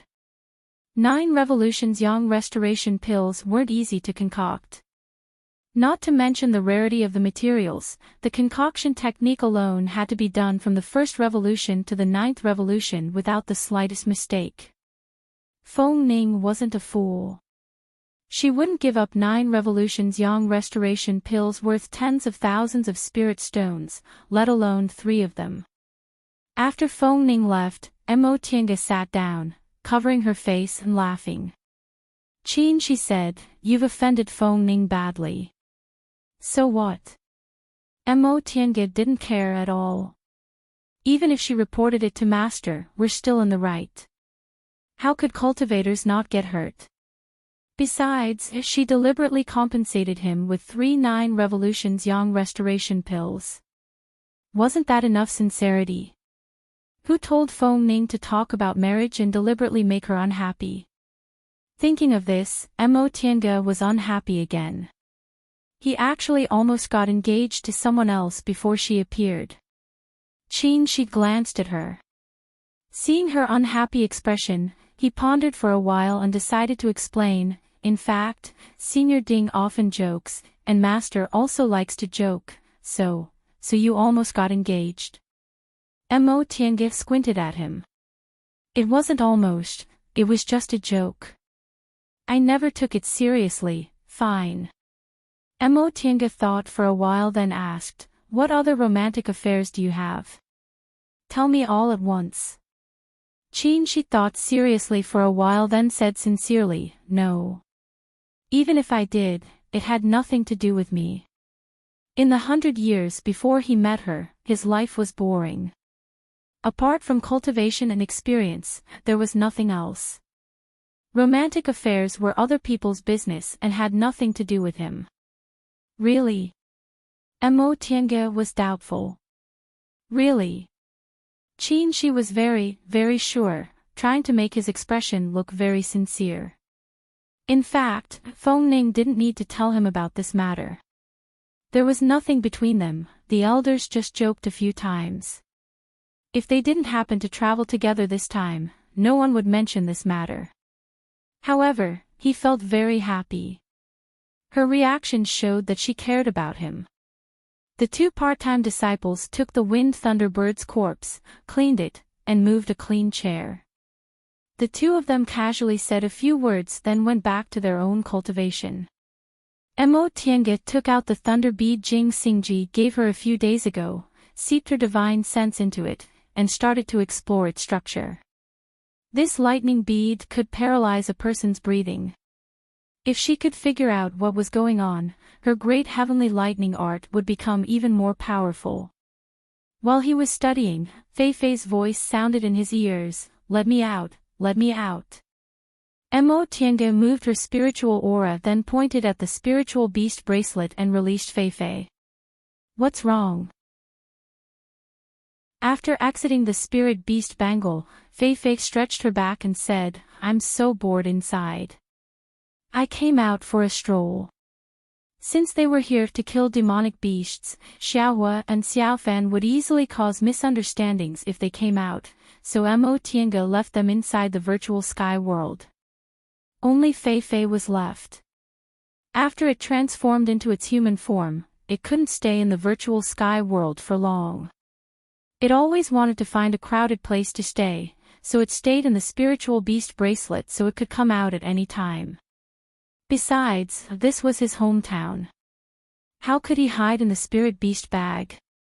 Then go ahead and stroll around. Remember to bring the token with you. Fei Fei lazily pointed at the Xianqing school Daoist robe it was wearing. Wearing this, who would ask? That's hard to say. With your current appearance, people will know you're not among the people I brought. Got it. Fei Fei curled its lips, tidied its robe, took out a water mirror, and combed its long hair. Feeling that it was incomparably handsome and flawless, it hummed a tune and left the sect head's main hall. Mo Tiange couldn't help but shake her head as she watched its back. How could she raise such a spiritual beast? It was fine when it hadn't transformed, it only needed to comb its golden fur all day long, and when it turned into a human and had to look at itself in the mirror, but she wasn't so particular about it. When Fei Fei walked out of the sect head's main hall and passed by the square, Bai Yanfei suddenly called out, Senior Martial Brother. Seeing that Fei Fei ignored him, he raised his voice and said, Senior Martial Brother, please wait. Fei Fei stopped. Seeing that there was no one around, it looked at Bai Yanfei and pointed at its nose. Did you call me? Bai Yanfei nodded and walked towards Fei Fei. He cupped his hands and asked, Senior Martial Brother, why haven't I seen you before? In the whole of Xianqing school, there were only about 40 core formation cultivators. Usually, they saw each other all the time. Even if they didn't talk to each other, they knew each other.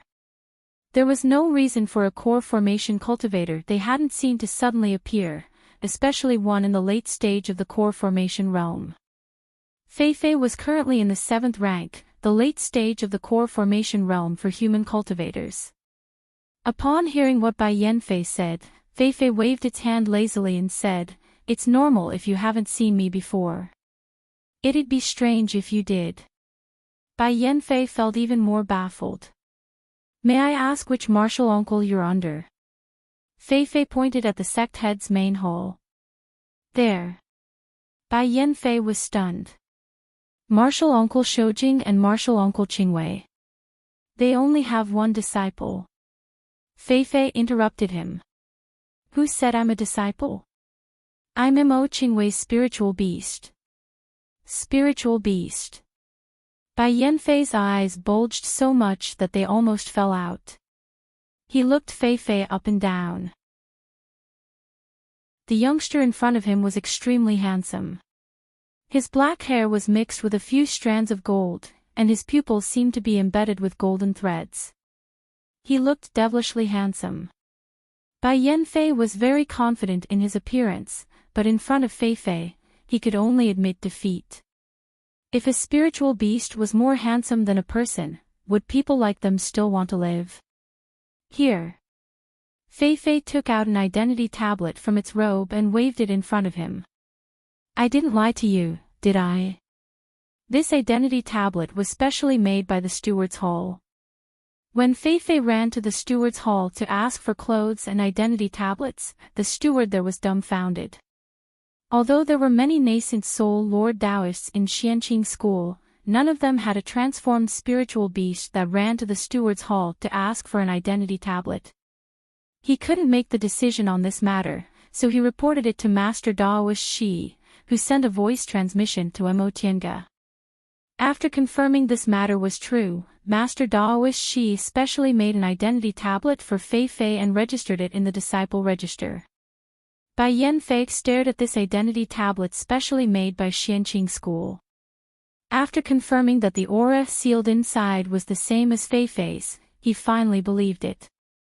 He hesitated for a moment but still said, "Senior Marshal Brother, I'm busy now. Are you willing to help me?" Feifei was impatient to stay in this closed place. It didn't care what it was doing, so it asked, "What kind of help?" Bai Yanfei pointed at the foundation building cultivators. "These juniors aren't familiar with each other. I can't split myself up, so I'll have to trouble you to teach them a thing or two for me." Feifei looked at them. There were only 10 people in a team, forming a 10-square formation. Although it wasn't good at fights of magical powers, it was already in the 7th rank after all, so it could learn by watching. All right. It had nothing to do anyway. Bai Yanfei smiled and bowed. "Sorry to trouble you, Senior Marshal Brother." Feifei turned to look at them then casually pointed at them. You, and you, the 3 of you, follow me." The 30 disciples looked at Feifei then looked at Bai Yanfei. The 3 people in the lead uttered yes and led their teams to follow them. Feifei walked towards the mountain gate with his hands behind his back. "Senior Marshal Brother," Bai Yanfei called from behind, "when it gets dark, you can order them to go back." Feifei waved his hand without looking back, indicating he understood. He then led the 30 disciples and disappeared in the blink of an eye. Bai Yanfei stared at the place where they disappeared, remaining silent for a long time. After a long time, a bitter smile appeared on his face. Spiritual beast, it was actually a spiritual beast. The cultivation level of that senior martial sister Mo's spiritual beast was also higher than his. Who else could he compare to? He even politely called a spiritual beast Senior Marshal Brother. Back then, he only treated a spiritual beast as an animal. Why would he call it Senior Marshal Brother so politely? While Bai Yanfei was wallowing in self-pity, Feifei led the 3 teams of foundation building cultivators to go out. Tang Shen, who was responsible for guarding the mountain gate, didn't dare to be careless. After he received a disciple's report, he immediately rushed over. Ever since the demonic beasts attacked, Bishuan Court's great mountain protecting formation was completely activated and the mountain gate was sealed. If that wasn't the case, how could the cultivators in Bishuan Court resist the beast cultivators' attacks? Now, disciples were strictly prohibited from entering and exiting Bishuan Court. One reason was for the disciples' safety, and the other was because they were worried someone would leak the situation inside Bishuan Court to the beast cultivators. Senior Marshal Brother. Upon seeing Feifei, Tang Shen sized him up cautiously then saluted him. "May I know how I should address you, Senior Marshal Brother?" Feifei didn't feel like explaining. He still took out the identity tablet and waved it in front of Tang Shen. His origin was clearly written on the identity tablet. There were more than 10 words, Feifei, Lord Daoist Qingwei's spiritual beast. Tang Shen was stunned when he saw the 2 words, Feifei. He suddenly remembered that Marshal Uncle Qingmia once gave Elder Yi a Feifei. He was extremely shocked. He remembered that Feifei was only in the 1st rank back then, but now, its cultivation level was even higher than his and it even took a human form. Only now did he realize how powerful Elder Ye's methods were. The Eastern Sea's Feifei were only in the 2nd or 3rd rank at most. He'd never heard of a 7th rank Feifei. Not only did she raise a Feifei to the 7th rank, but her advancement speed was also astonishingly fast. Speaking of which, could 7th rank spiritual beasts take a human form? He was puzzled. Senior Marshal Brother. After thinking for a long time, Tang Shen still decided to call him Senior Marshal Brother like a human cultivator. "May I ask why we have to leave the monastery?" Feifei pointed at a group of cultivators behind him and said, "To take them out for training." "This isn't necessary." Tang Shen said, "Our sect is so big. If we want to train, we can go anywhere. Besides, it's very dangerous outside." What if you encounter demonic beasts outside attacking the mountain? Fei said, I'll naturally bring them back in time. Tang Shen hesitated for a moment then said, Senior Marshal Brother, please wait for a moment. I'll ask for instructions first. Fei muttered, so troublesome. Isn't it just going out? Tang Shen smiled politely and said, this is an emergency. Please forgive me, Senior Marshal Brother. He then took out a sound-transmitting talisman, said a few words then waved his hand and flew towards the sect head's main hall. Before long, the sound-transmitting talisman flew back. Tang Shen took it and heard a sentence, let it be. He then took out an identity tablet and shone it lightly, opening a small hole that could only accommodate 2 people. Senior Marshal Brother, please. Fei led the 30 Foundation building disciples out of Bishuan Court in a swagger. Once everyone left, Tang Shen waved the identity tablet and the formation closed again. He didn't go back immediately. Instead, he stood there in a daze, watching Fei slowly fly away. A spiritual beast.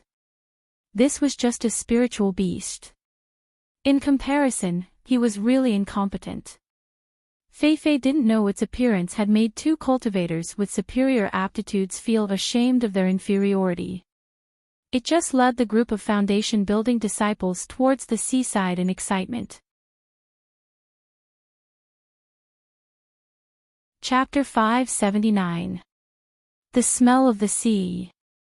Fei stood above the sea and took a deep breath. Although it was a walking beast, it had lived on an island in the East China Sea since it was a child, so the sea was its home. Marshal Uncle, someone shouted from below, what are we going to do? Fei was very unhappy that its memory was interrupted. It rushed down and kicked all 30 Foundation building cultivators into the sea. Marshal Uncle. These cultivators scratched their heads after being kicked into the sea. They didn't know what this Marshal Uncle wanted to do. They weren't good at swimming, so they could only rely on light body technique to float in the sea. Fei glared at them. Who told you to use spells? Soak in the sea for me. Having no other choice, these people cancelled the light body technique and fell into the sea with a thud. Fei nodded with satisfaction. If you want to fight with sea beasts, you have to get used to the sea. If you can smoothly practice the 10-direction formation in the sea without using spells, you'll pass. You, and you. Fei pointed at the leaders of the 3 squads. Come here. The 3 of them flew over while dragging their wet clothes. Marshal Uncle. I'll go patrol. You 3 keep watch. If they're lazy. Humph. The 3 of them said in fear and trepidation, rest assured, Marshal Uncle. We won't be lazy. That's good. Fei turned to look at them then waved its hand. A golden aura flew out of its sleeve, circled around and formed a light screen not far away. It said, if a demonic beast comes, it'll warn you. You should quickly return to Bishuan Court. Yes. The Foundation building cultivators felt reassured. What they worried about the most was running into demonic beasts after leaving Bishuan Court's great mountain protecting formation. Fei no longer said anything. With a flash of golden light, it transformed into its true form, Fei. It ran in the air towards the depths of the sea, leaving behind a tiger paw print.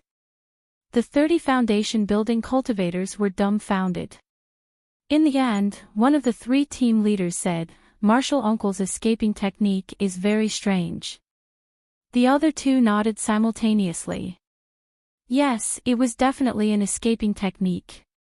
Some escaping techniques indeed allowed one to transform into an animal and run. While the 30 of them were diligently practicing the 10-direction formation in the sea, Fei transformed into its true form and ran in midair, quickly leaving the coast. Fei's escape technique originated from the white tiger's body. The white tiger's body was still in its storage space, and it had absorbed a portion of the white tiger's bloodline and possessed some of the white tiger's magical abilities. For example, every time its 4 feet landed, a white tiger paw print would be formed. As he ran, an island appeared in front of him. There was a demon city on the island, and a few rays of light flew out from the demon city towards him. Feifei's footsteps came to a halt, and he stopped in midair, his eyes wide as he stared at the approaching escape light. The light stopped in front of it and revealed their true appearances.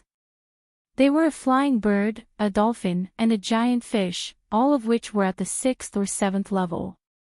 Faced with it, the dolphin cried out first. There was a pattern to its cries. In fact, it was speaking the language of demonic beasts. "Brother Yao," the dolphin called out. Feifei looked at them vigilantly and asked in the same beast language, "What do you want?" Dolphin said, "May I know Brother Yao's background?" Feifei said, "What does this have to do with you?" The 3 demonic beasts were startled. The giant fish said, "Could it be that you're not a demonic beast from here?" Feifei snorted and asked instead of answering, "Where are you demonic beasts from? Why don't I remember there being such high-level demonic beasts here?" The dolphin said, "We were originally demonic beasts from the South Sea. Later, the world changed and the South Sea was connected to the celestial pole, so we came here." Oh. Feifei became serious. "So, this place isn't the East Sea anymore?" "Not really," the dolphin said. "The islands connected to the mainland also moved along with the mainland, so this place can also be said to be the East Sea. However, if we go further, we'll be in the South Sea." Feifei felt relieved, and its tone became kinder. "So you're demonic beasts from the South Sea. No wonder I don't remember there being such high-level demonic beasts here." The dolphin chuckled and put its 2 fins together as if it was saluting. "Brother Yao, you're a demonic beast from the East Sea." Feifei nodded. "Yes, I grew up on an island in the East Sea. Later, I left the East Sea in order to advance. Now that I'm about to transform, I've returned to the East Sea to prepare for it." "I see." The dolphin looked it up and down and asked in confusion, "May I know what kind of beast Brother Yao is? Why have we never seen a demonic beast like Brother Yao?" Feifei held its head high and said, "I'm a descendant of the ancient divine beast Feifei." Feifei. The other 2 demonic beasts looked at the dolphin. The dolphin racked its brains and suddenly remembered something. "Feifei, you're the Feifei that can coexist peacefully with all ferocious beasts." Flying bird and giant fish asked one after another, "Is there really a Feifei?" They hadn't reached the 8th rank yet, so flying bird and giant fish only had low-level intelligence. Only the dolphin was one of the special species of demonic beasts. Its spiritual intelligence had long been awakened, so it was equivalent to an 8th-rank demonic beast that had already transformed. It wasn't much different from humans. The dolphin thought of a possibility and asked, "Because you're a Feifei, we're not hostile towards you?" In the past, if they encountered an unknown demonic beast that wasn't willing to tell them about its origin, they would have already attacked it. Feifei nodded. "That's right. Even if you guys want to kill me, I can make you guys dispel your hostility." Oh. The dolphin already believed it. From the moment it saw Feifei, it had never thought of using force to make it submit. This was probably one of the Feifei's special abilities. Besides, from the conversation just now, Feifei's intelligence had clearly surpassed that of ordinary demonic beasts. "So it's Brother Feifei. It's an honor to meet you." The dolphin swung its tail and lowered its head. Feifei returned the greeting, but its tone was still arrogant. "What are you guys doing here?" Since they were both demonic beasts, the dolphin said straightforwardly, "There are many cultivators at the seaside. We're here to hunt." Hunters. Humans and demonic beasts had a mutual hunting relationship. Humans would hunt demonic beasts, and demonic beasts would naturally hunt humans too. A cultivator's body and golden core were also very nourishing to them. Yes.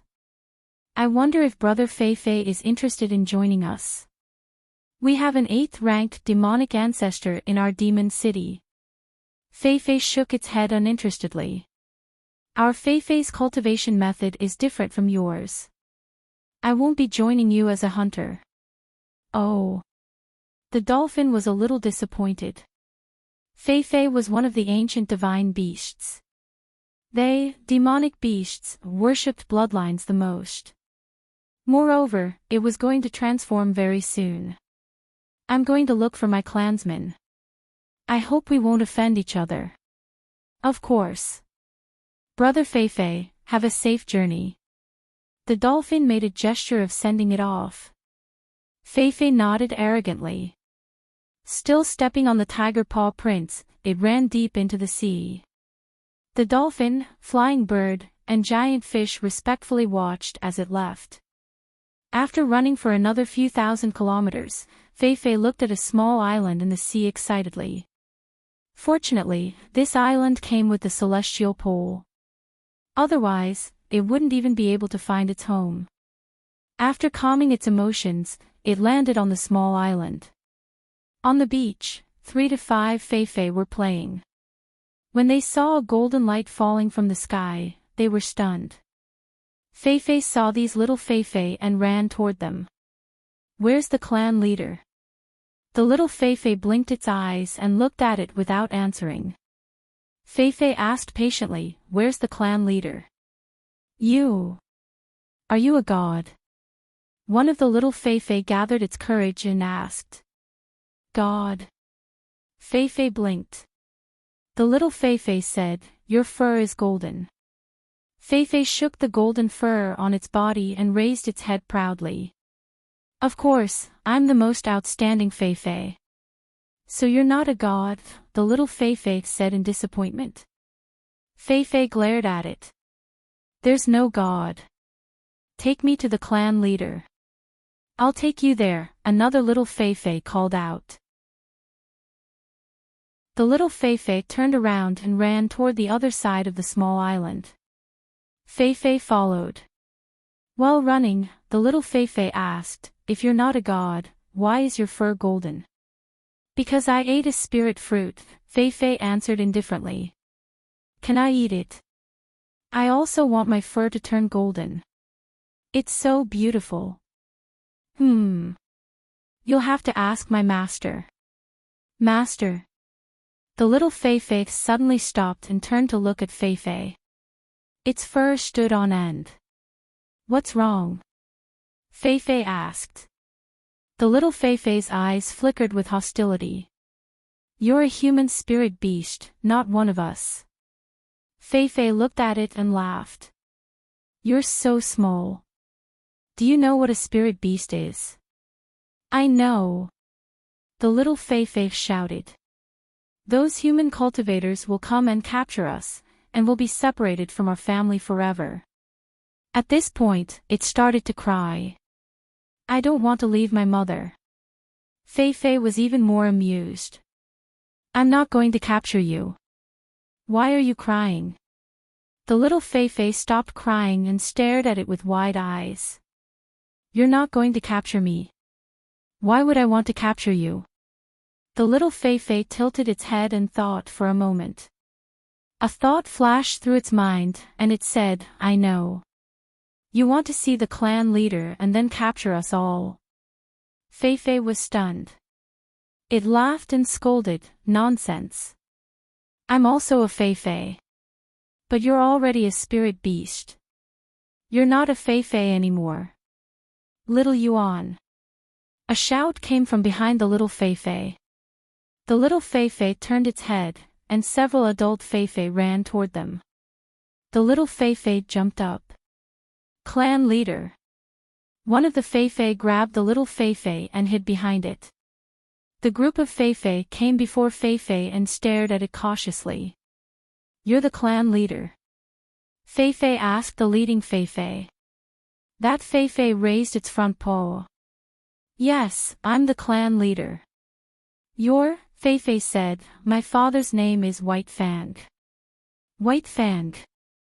The clan leader thought for a moment and jumped up. You're the missing son of White Fang. Fei nodded its head. Yes. Is my father still alive? The clan leader sighed and shook its head. Your father died not long after you disappeared. Hearing this, the light in Fei's eyes dimmed. The clan leader asked, where did you go? Why did you become like this? You. You've broken through to the 4th level. Fei cheered up and said, yes, I'm already at the 7th level. 7th level. The group of Fei was shocked and whispered to each other. The adult Fei were usually at the 2nd or 3rd level, and the highest was only at the 4th level. There had never been a 7th level Fei. Fei continued to answer the clan leader's question. Back then, I was accidentally captured by humans. Chapter 580. When Fei was very young, Elder Qingmiao, who was in charge of hunting sea beasts, caught it when it left the small island. It only had a vague impression of the island where its entire race lived. Most of these Feis did not remember it. After confirming that Fei was the lost little Fei, the chief warmly invited it into the cave where it was resting. I didn't expect you to advance to the 7th order after being lost for so long. This is too shocking. Fei looked at the little Fei, which was hiding behind its kin, and said slowly, I am already a human spirit beast. Ah. The clan leader was taken aback. Fei didn't say anything. Its body slowly lit up with a dazzling golden light, making Fei in the cave unable to open his eyes. When the golden light dissipated, it had already transformed into a human. Looking at the human teenager that Fei had transformed into, the clan leader raised his front foot in surprise and pointed at it. You, Fei said, my master was a cultivator with great fortune. Because of that, I was able to advance to the 7th rank and transform early. After the clan leader recovered from his shock, he remained silent for a long time before saying, what are you trying to do by telling us all this? Fei smiled and said, we, the Fei clan, have the bloodline left behind by the ancient divine beasts in the human world. Our innate talents are unique and cannot be compared to ordinary demonic beasts. It looked at the clan leader and asked, are you willing to be like me? No. The chief's eldest son, the other Fei, shouted, we can't be human beasts. Fei shook its head lightly. I just hope that my entire clan will follow my master. I don't have to be spiritual beasts. Hearing this, the clan leader was puzzled. Since it's a follower, why can't it be a spiritual beast? Fei said, you don't understand my master. I believe that she is the best master in the world. When we first made the spiritual beast contract, I was of no use to her, but she was willing to give me her most precious spiritual herbs to eat, so I was able to advance to the 7th rank. If our entire clan is willing to follow her, I believe that our fate of not being able to break through to the 4th order will change. Then what do we need to do? The chief asked. Human cultivators wouldn't adopt useless spirit beasts, would they? Fei pondered upon hearing this. Fight? They are Feis and do not know how to fight. Guard the mountain gate. I don't think I need so many mounts. What a joke. They, the Fei, were divine beasts. How could they become mounts for humans and plant spirit herbs? After thinking for a long time, Fei found that the Fei did not seem to have any other use besides being a pet, but there was no need to have more than 100 pets, right? I don't care. Fei said straightforwardly. If she doesn't want to, I'll just stick to her for now. Fei continued, Patriarch, in ancient times, we used to be spirit beasts for human cultivators. Now, we're just following one person. It's not a big deal. The clan leader said, how can the ancient times be compared to the present? We are divine beasts, and our masters are either immortals who have already ascended, or cultivators with great divine power. But nowadays, there are no more powerful cultivators. Our Feifei Empire is no longer as powerful as it was in ancient times. Divine beast. If it can't break through to the 4th rank and can't ascend, how can it be called a divine beast? The clan head hesitated. Besides, Feifei looked at the patriarch solemnly. Don't you want to recover your ancestors' memories, ascend to the spiritual realm, and return to your family? Ancestral memories. Feifei said, when I advanced to the 5th tier, I found the memories that were passed down from generation to generation. I don't want to be abandoned by my ancestors in this world. I want to find the spiritual realm and return to the Feifei clan. The clan head was silent, and so were the other Feifei. All this time, they only knew that they were the descendants of the divine beast Feifei and were left in this world. They didn't know why, nor did they know how to find their way back. Return to the family. That was a thought that made their blood boil. But, could it really be done? Your master has that kind of power. Are you sure? The clan leader was doubtful. Feifei shook its head. I can't be sure that we can find the spiritual realm. I can only say that my master is the cultivator who is most likely to reach the soul formation stage in this world. The clan leader turned to look at the other Feifei. A Feifei said timidly, why don't we try? Another Feifei said, this. What if it doesn't work? We're living freely here now. If it doesn't work, our clan might go extinct. But, look at him, he is. Feifei stood up and said, you guys discuss it. Tell me when you've decided. Walking out of the cave, Feifei slowly walked to the beach. On the beach, the little Feifei were still playing. It used to be one of them, but now, it was the only Feifei in this world that could be considered a divine beast. Its fate changed the moment it secretly left the island. After it gained its spiritual wisdom, it often felt lonely. In this world, divine beasts no longer existed.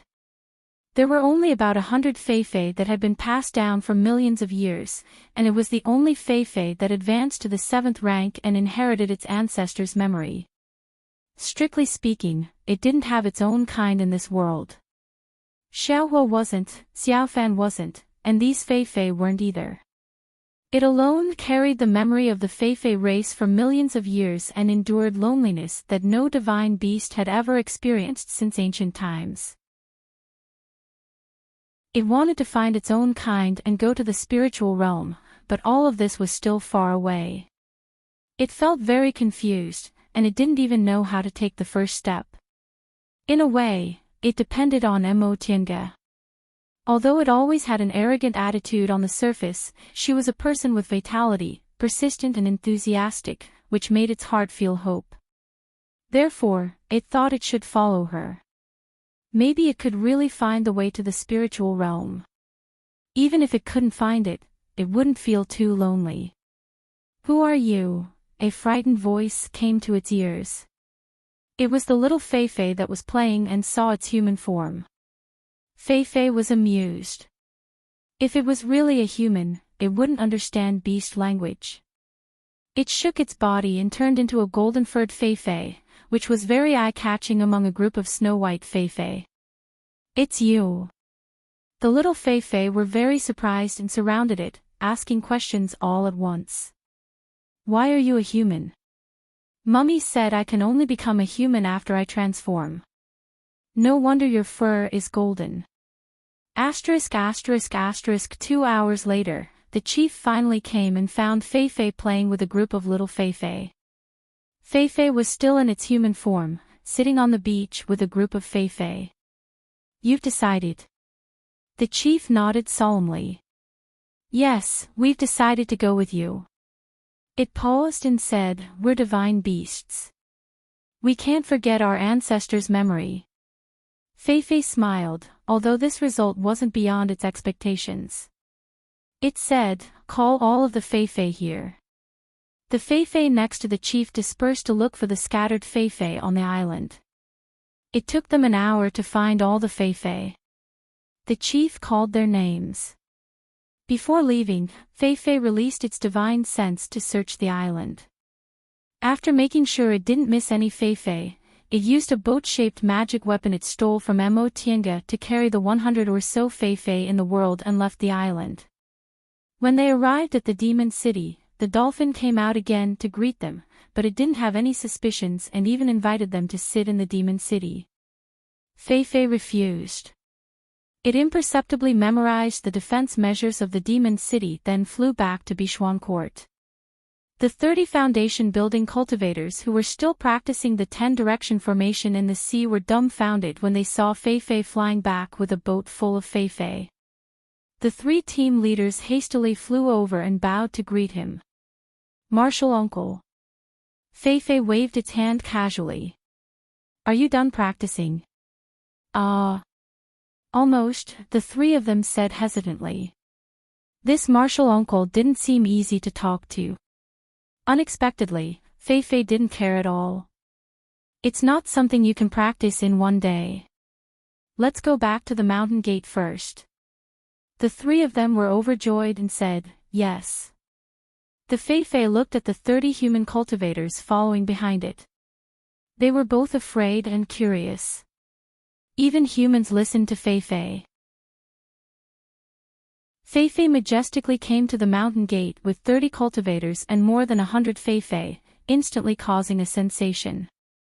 By the time Mo Tiange heard the commotion and came over, the monastery gate was already densely packed with people.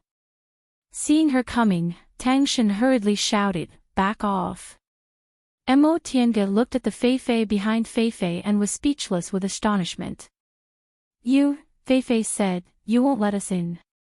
Mo Tiange took a deep breath and waved her hand. Let them in. Tang Shen took her order and opened the great mountain protecting formation. A quarter of an hour later, more than 100 Feifei stood neatly in the sect head's main hall, which shocked Qin Shi so much that his jaw almost dropped. Mo Tiange, who had already recovered from her shock, slowly sat down, looked at Feifei from the corner of her eyes and asked, what's going on? Feifei sat down indifferently and crossed its legs. I brought all the Feifei in the world. The corner of Mo Tiange's mouth twitched. She continued to ask, what's your purpose in bringing them back? Feifei picked up the teacup and stopped it at the edge of its mouth. It thought for a moment then said, accompany me. Mo Tiange glared at it. What did you say? Accompany me, Feifei said word by word. Mo Tiange raised her head, covered her eyes with her right hand, and said as if she was talking to herself, I must be hallucinating. You're not hallucinating, Qin Shi said, I really saw more than 100 Feifei. Mo Tiange jumped up and glared at Feifei. More than 100 Feifei. Do you think I specialize in raising spiritual beasts? Xianqing School isn't the spiritual beast sect. You're looking for the wrong person. Feifei said lightly, the virtual sky world is very big. Mo Tiange tried hard to hold back her anger. This was really retribution. She just angered Feng Ning to death, and now she was angered to death by Feifei. Just as she thought of Feng Ning appeared at the door. She leaned against the door again and said with great surprise, wow, so cute.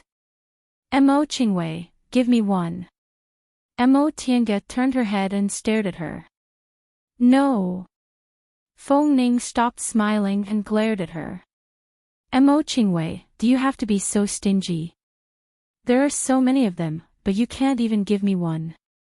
Mo Tiange said faintly, although they're spiritual beasts, they have their own wishes. I don't have the right to transfer them as gifts.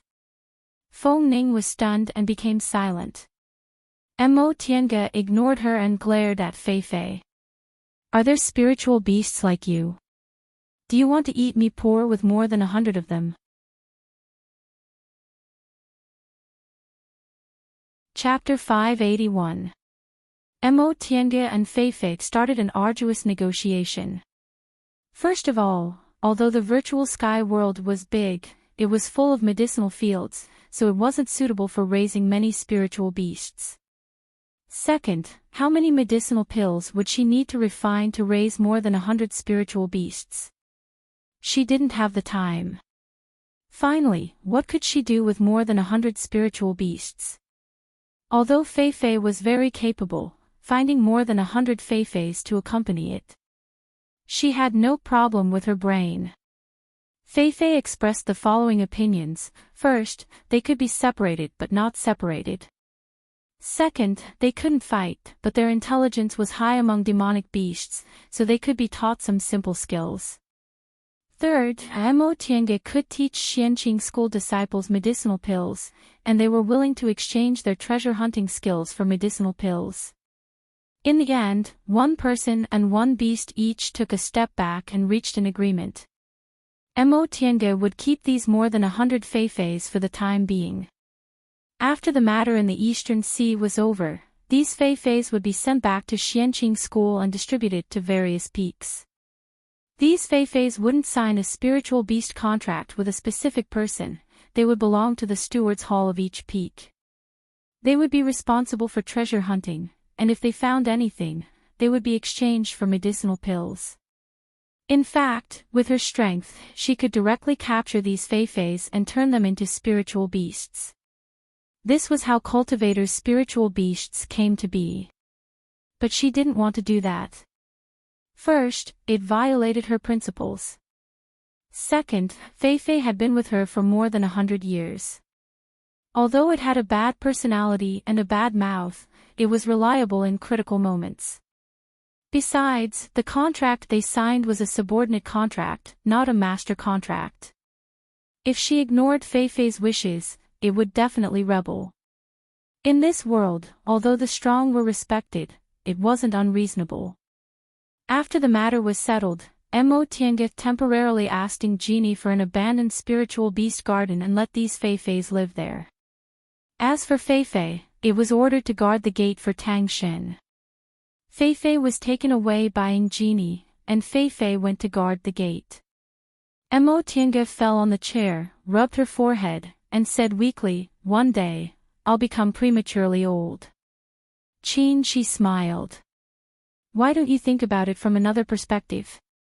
Fei Fei are a very rare species, it's hard to even get one, but you managed to get more than 100 of them. Rest assured, Feng Shuai will definitely be very happy. Treasure hunting included finding spirit veins, spirit stone veins, rare ores, spirit herbs, spirit beasts, and so on. These were all extremely important matters, and the sect's advantage was reflected in this aspect. The difficulty of the treasure hunting mission was also the highest among all the sect affairs. Under normal circumstances, a sect would raise a group of full-time treasure hunters. These treasure hunters would not be in the sect all year round, so they did not have to take on any chores. However, they enjoyed extremely generous offerings because treasure hunting was extremely difficult. Treasure hunters had special skills, innate talents, or special cultivation techniques that allowed them to sense the existence of treasures within a certain range. Unfortunately, treasure hunters were very difficult to cultivate.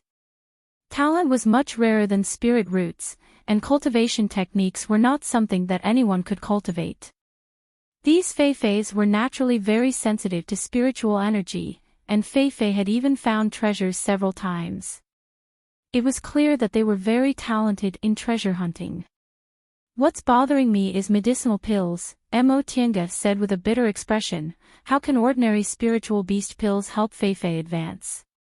I reckon that aside from the flowerless golden fruit, Fei Fei was able to advance so smoothly because the medicinal pills it usually took were all concocted from medicinal pills that were more than 1,000 years old. That being the case, how can I give these spiritual plants to the pill-concocting disciples to refine? Qin, she said, you're thinking too much. Don't forget that you're now one of the nascent soul grandmasters in the sect.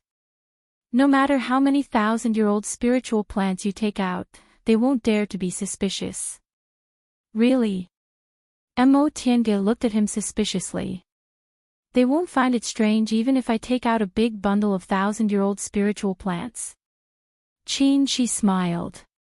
Any inconceivable thing is natural for a nascent soul cultivator. The ones who find it strange are only my senior martial brothers and sisters. They're all smart people. You advance to the nascent soul realm at such a young age, so aside from innate talents, fated chances are also indispensable. They know this very well, so they definitely won't ask. He paused for a moment and said, however, it's quite possible that they'll come to you to extort some spiritual plants they lack. Mo Tiange patted her chest and said, then I'm relieved. Even if they come to extort me, they definitely won't take it for free. Qin, she glanced at her with a smile in his eyes. You've really figured out their temperaments. Taking out some spiritual plants wasn't a problem for her at all. When she cleaned up the medicinal fields, she picked a lot of spiritual plants that were nearing the end of their lifespan. Later, to make room for the newly sprouted spiritual plants, she also picked a batch of spiritual plants that weren't that valuable. These spiritual plants were precisely the materials used to concoct medicinal pills for spiritual beasts. After that, Mo Tiange left this matter to Ingenie. Ingenie originally wanted a few feifeis, but Feifei didn't agree, so Mo Tiange gave her a batch of medicinal pills and magic tools. With this batch of medicinal pills, Ingenie worked very hard. In the next few days, there were only a few small conflicts in Linhai. As soon as they arrived, one of the 6 beast cultivators died. These beast cultivators wouldn't make any big moves for the time being, but it was necessary for them to send some low-level demonic beasts to harass them. On Bishuan Court's side, they naturally also sent some low-level cultivators to fight, giving them a chance to gain experience. On the next day, demonic beasts attacked again. Most of them were in the 2nd to 5th rank, and only a few were in the 5th rank and above. Tang Shen and Bai Yanfei led the charge. Mo Tiange and Qin she still guarded the sect head's hall, while Feng Ning stayed in her small courtyard as usual. The battle progressed very smoothly. Although there were casualties, they were minimized with Kuang Zhu's presence. Qin she suddenly said, what do you think these beast cultivators are planning? Mo Tiange, who was studying the map of the demon city, answered in confusion, aren't they hunters? Qin she shook his head and said, I don't think it's that simple. If they're just hunters, is it necessary to build a demon city so close to the city? Mo Tiange was stunned. She looked at the complicated terrain of the demon city and tapped the table with her fingers. What you said makes sense. Just like human cultivators, they never lived in the forest to hunt because it was extremely dangerous. Kunwu cultivators always formed teams in Kunwu before entering the southern forest. After hunting, they would return to Kunwu to rest. These beast cultivators, on the other hand, built their demon city so close to Bishuan Court and provoked battles from time to time. They didn't look like hunters at all. Do they want to seize Kunwu? Mo Tiange whispered. We can't rule out any possibility, Qin she said thoughtfully. They said there are more beast cultivators behind them. I believe it's true. If they didn't have reinforcements, how could the 6th-8th rank beast cultivators have the courage to fight against them? That's troublesome. The demonic beasts in the South Sea are very powerful. Yes. Qin she had experienced it himself, so he felt terrified whenever he thought of the demonic beasts in the South Sea. The demonic beasts in the South Sea live in such a dangerous place, so they're much stronger than ordinary beast cultivators. They're no weaker than human cultivators. He looked at Mo Tiange and asked, should we send a message to the Immortal Alliance? Mo Tiange shook her head. We don't have any evidence. We'd better send a message to Senior Marshal Brother Jinyang. Okay. Qin Shi thought about it and agreed. Mo Tiange handed him the map of the Demon City. This was drawn according to Fei Fei's description of the Demon City. It should be accurate. Take a look. Qin Shi took a look and frowned. After a long time, he said, it's too difficult for us to directly attack the Demon City. The Demon City on the map was densely packed with watchtowers. Fei Fei said each watchtower was guarded by at least a dozen demonic beasts, and there were almost no blind spots. The formation around the Demon City was also extraordinary. Beast cultivators' Tao of formations was much inferior to human cultivators, so they didn't know where they got this formation. I have a feeling, Mo Tiange said, Bishuan Court might not be able to defend it. Qin Shi nodded slowly. Bishuan Court was too difficult to defend. Although it was built on a mountain and had a brilliant mountain protecting formation, it directly faced the sea and had a clear view. Plus, Demonic Mountain blocked the way, so it was difficult for reinforcements to arrive in time. Once they fell into a disadvantageous position, they could easily be wiped out. In a few days, I'll ask King Jingyi to withdraw some disciples to Kunwu. In case something like this really happens, it'll be good to preserve Bishuan Court's orthodoxy. Low-level disciples didn't have much influence on the war situation, so it didn't matter if they left. Just then, there were hurried footsteps outside. Before the person arrived, they heard a voice. Master, Auntie. Shui Linbo rushed in, looking flustered. What's wrong? Qin Shi asked. Shui Linbo took a breath and said, Senior Marshal Sister Wu. Senior Marshal Sister Wu was taken away. Senior Marshal Sister Wu. Mo Tiange narrowed her eyes. Is it Wu Feishuang? Yes, Marshal Uncle Zhifei chased after them. Mo Tiange said calmly, Zhifei's strength is extraordinary, so it shouldn't be a problem. But, as Shui Linbo said, they went to the Demon City, and Marshal Uncle Zhifei can't catch up with that demonic beast. Mo Tiange was stunned and suddenly stood up. I'll go and have a look. Qin Shi nodded. Be careful. Mo Tiange responded and immediately turned into a flight light, rushing to the sea. On the East Sea, demonic beasts and humans were fighting fiercely. Mo Tiange took a look and found the situation was good, so she didn't pay much attention to it. She spread her divine sense and found a core formation cultivator flying north, so she chased after him. With the speed of a nascent soul cultivator, she soon caught up with the person in front of her. Mo Tiange flew past him and called, Junior Marshal Brother Bai. Bai Yanfei stopped. When he saw her, he looked happy. Senior Marshal Sister Mo. For a moment, he forgot to call her Marshal Uncle. Mo Tiange didn't pay attention to him. She was the one who called him Junior Marshal Brother first. She said, Follow me. As soon as she finished speaking, the flight light wrapped around Bai Yanfei and flew away quickly. Before long, Mo Tiange saw a huge black bird flying north with a person in its mouth.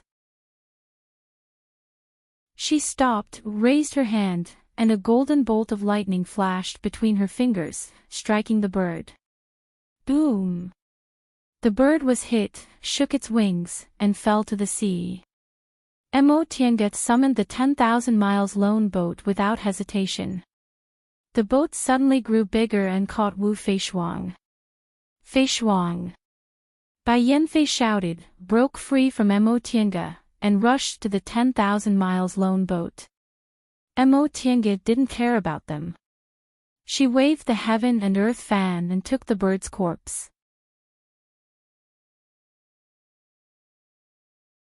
Chapter 582. There was a huge gap between the 7th rank and the 8th rank. With the great heavenly thunder spell, the bird couldn't resist at all and turned into a corpse. After putting the demonic beast's corpse into her Qiankuan ring, Mo Tiange turned to look at Bai Yanfei and Wu Feishuang. Feishuang, how are you? Wu Feishuang was covered in blood.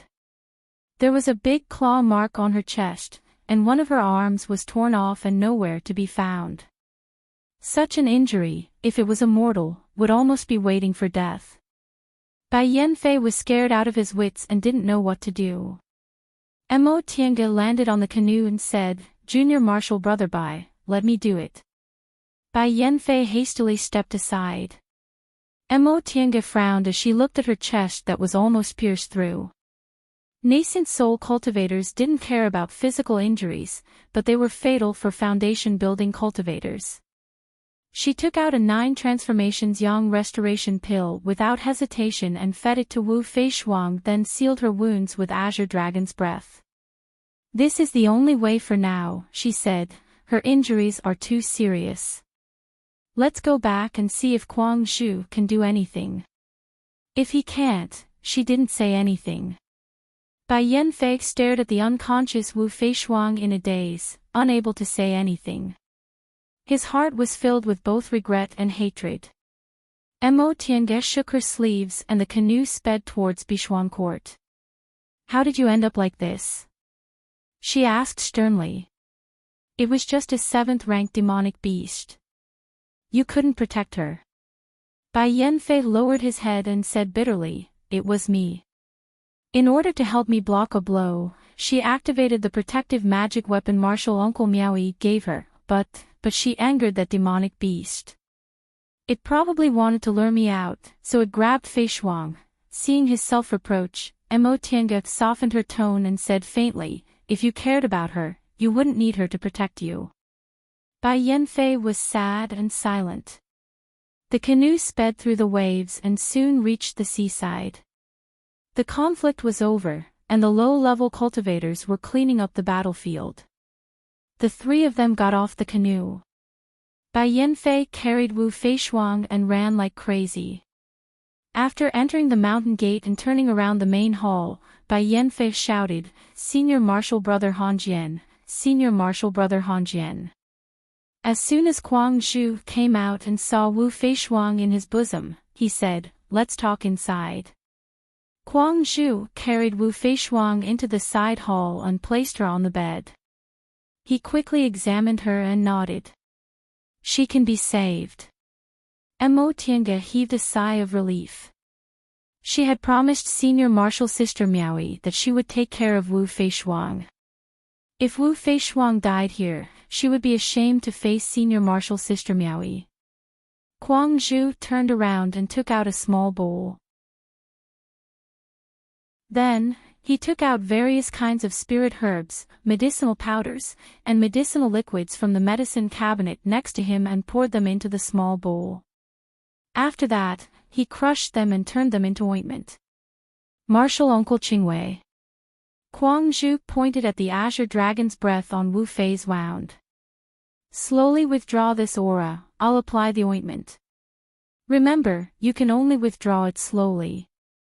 If you withdraw it all at once, she won't be able to stop the bleeding, and it will be very dangerous." Mo Tiange nodded. Kuang Zhu didn't waste any more time. He pointed at Wu Feishuang's severed arm and said, "Here."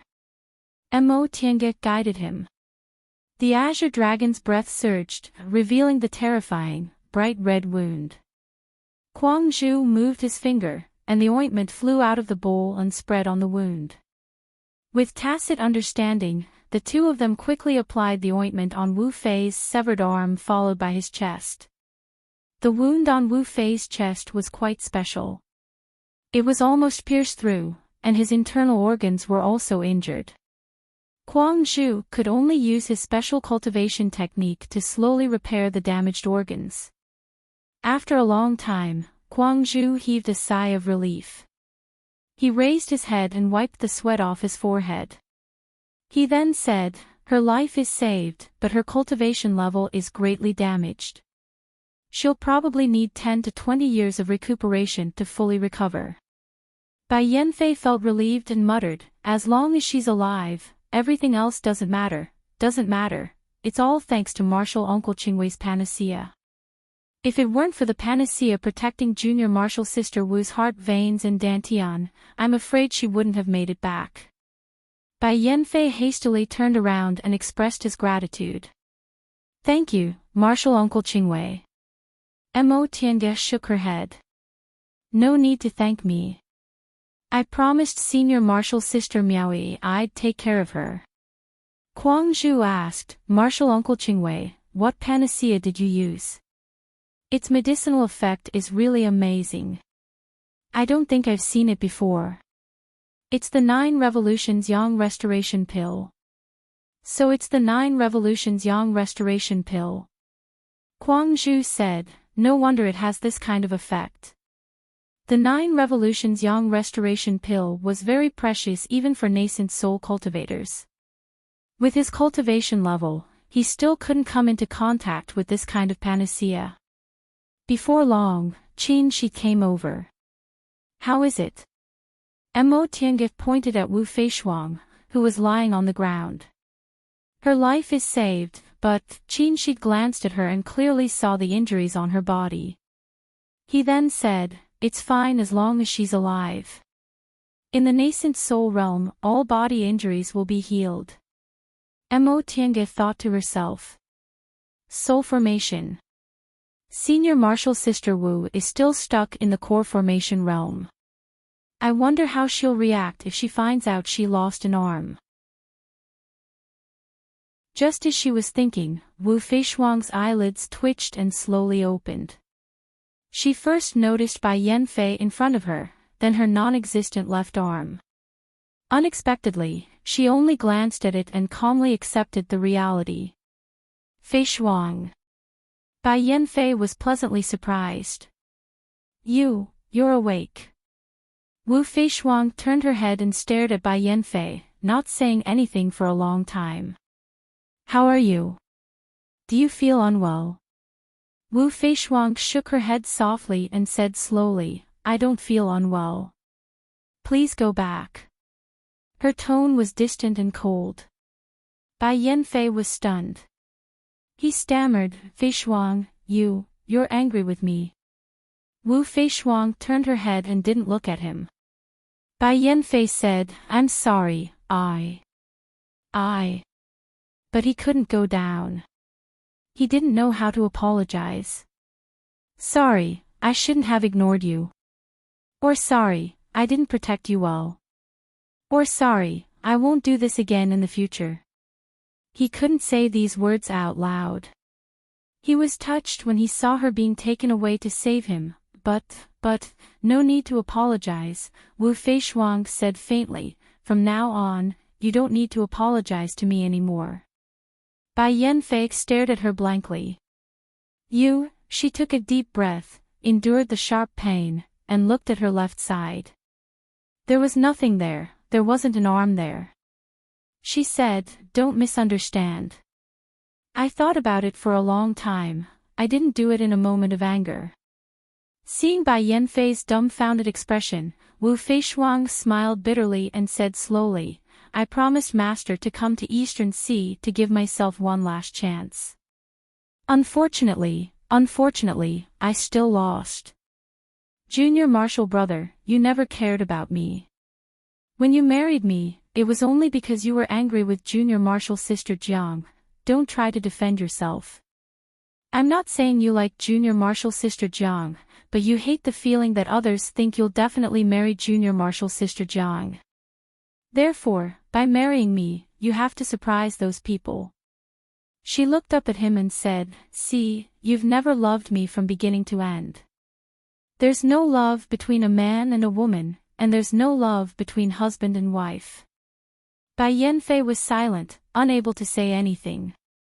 Wu Feishuang took a deep breath then continued, because of you, I've been stuck in the foundation building realm for many years. Every time I wanted to enter closed-door meditation, I always thought that your matter was more important than others. Therefore, I delayed my closed-door meditation year after year. By the time you formed your gold core, I still couldn't find the time. Junior Marshal brother, it's not that I'm willing to waste my time on these chores. I'm also a proud disciple of a nascent soul Lord Daoist, and I was once a proud son of heaven. What you have, I don't lack. As Master's last disciple, my aptitude is the highest among all my martial sisters and sisters. Not to mention forming my nascent soul, I've never had to worry about forming my gold core.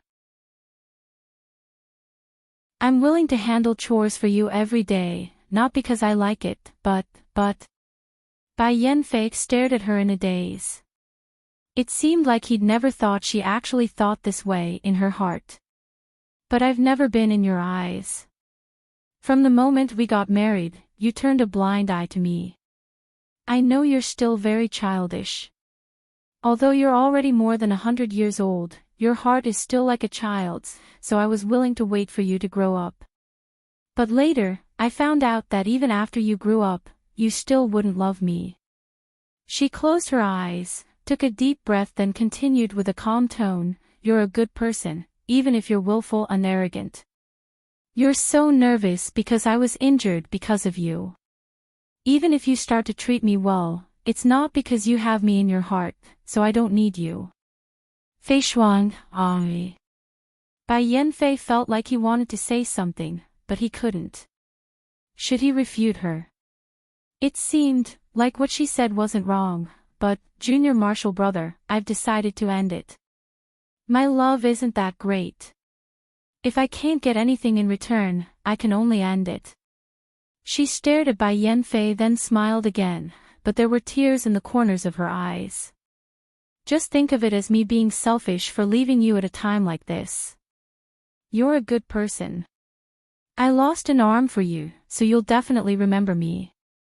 Fei Shuang, when we return to Mount Taikang, I'll personally explain things to Martial Uncle Zhenyang and Master. She blinked away the tears in the corners of her eyes and said, maybe you'll have a very sad time, but it'll be over very soon. Bai Yanfei said in a daze, I. He didn't know what to say. He only felt that his temperament had been seen through and all his thoughts were known by her. He never thought this senior martial sister Wu was very important. Just like she said, he only married her because he was angry. In the past 100 years, he never cared about her. Even at this moment, he wasn't completely repentant, he was just sad that she was injured because of him. Love never existed, so there was no way to find it. He hated this feeling of being hit on the head by others, but this time, he was powerless to refute her because she knew him too well. From now on, I'll work hard for my nascent soul. I'll be 200 years old soon. If I can't form my gold core before I'm 300 years old, I'll never be able to reach the nascent soul realm. I'm sorry, junior martial brother. I lost to you for more than 100 years, so please let me win just this once. Asterisk, let's go. Qin Shi patted Bai Yanfei's shoulder. Let her recuperate first. Bai Yanfei was scared out of his wits. In the end, he turned around and left. He needed to think about what happened in the end and what he should do next.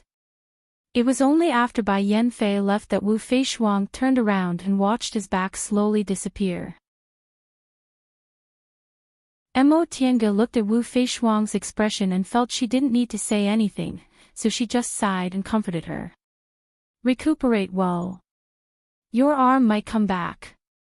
Wu Feishuang's face was pale from the pain, but she could still show her a smile. Yes, thank you, Martial Uncle Qingwei. Mo Tiange waved her hand, then turned around and left.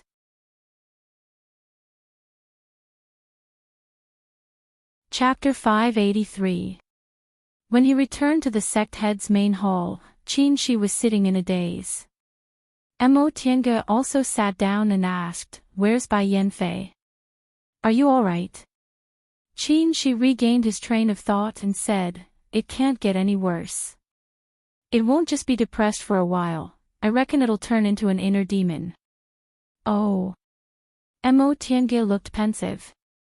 Is this considered revenge? Junior brother Bai is quite pitiful. First, he suffered a blow from you, then he encountered such a thing. However, this was not necessarily a bad thing for him. He has already been firmly trapped by his heart's devil. If he suffers another blow, he might be able to rise from the dead. I hope so. Mo Tiange didn't have much hope. With Bai Yanfei's temperament, he wouldn't change unless he really underwent a transformation. In the next few days, Bai Yanfei stayed in his room. They knew Bai Yanfei needed time, so they didn't disturb him and let Fei Fei train those cultivators in his place. In comparison, Wu Feishuang was in a good condition. Although she couldn't repair her arm for the time being, and the injury wasn't something that could be healed in a day or two, she was in a good mood and could even crack jokes occasionally. Mo Tiange thought in her heart. This senior martial sister Wu. I'm afraid she's really here for revenge. However, her revenge is very direct. She clearly said she wanted Bai Yanfei to never forget her. She didn't feel the slightest bit of sympathy for Bai Yanfei. This child really deserved it. Who told him to not take care of her for more than 100 years?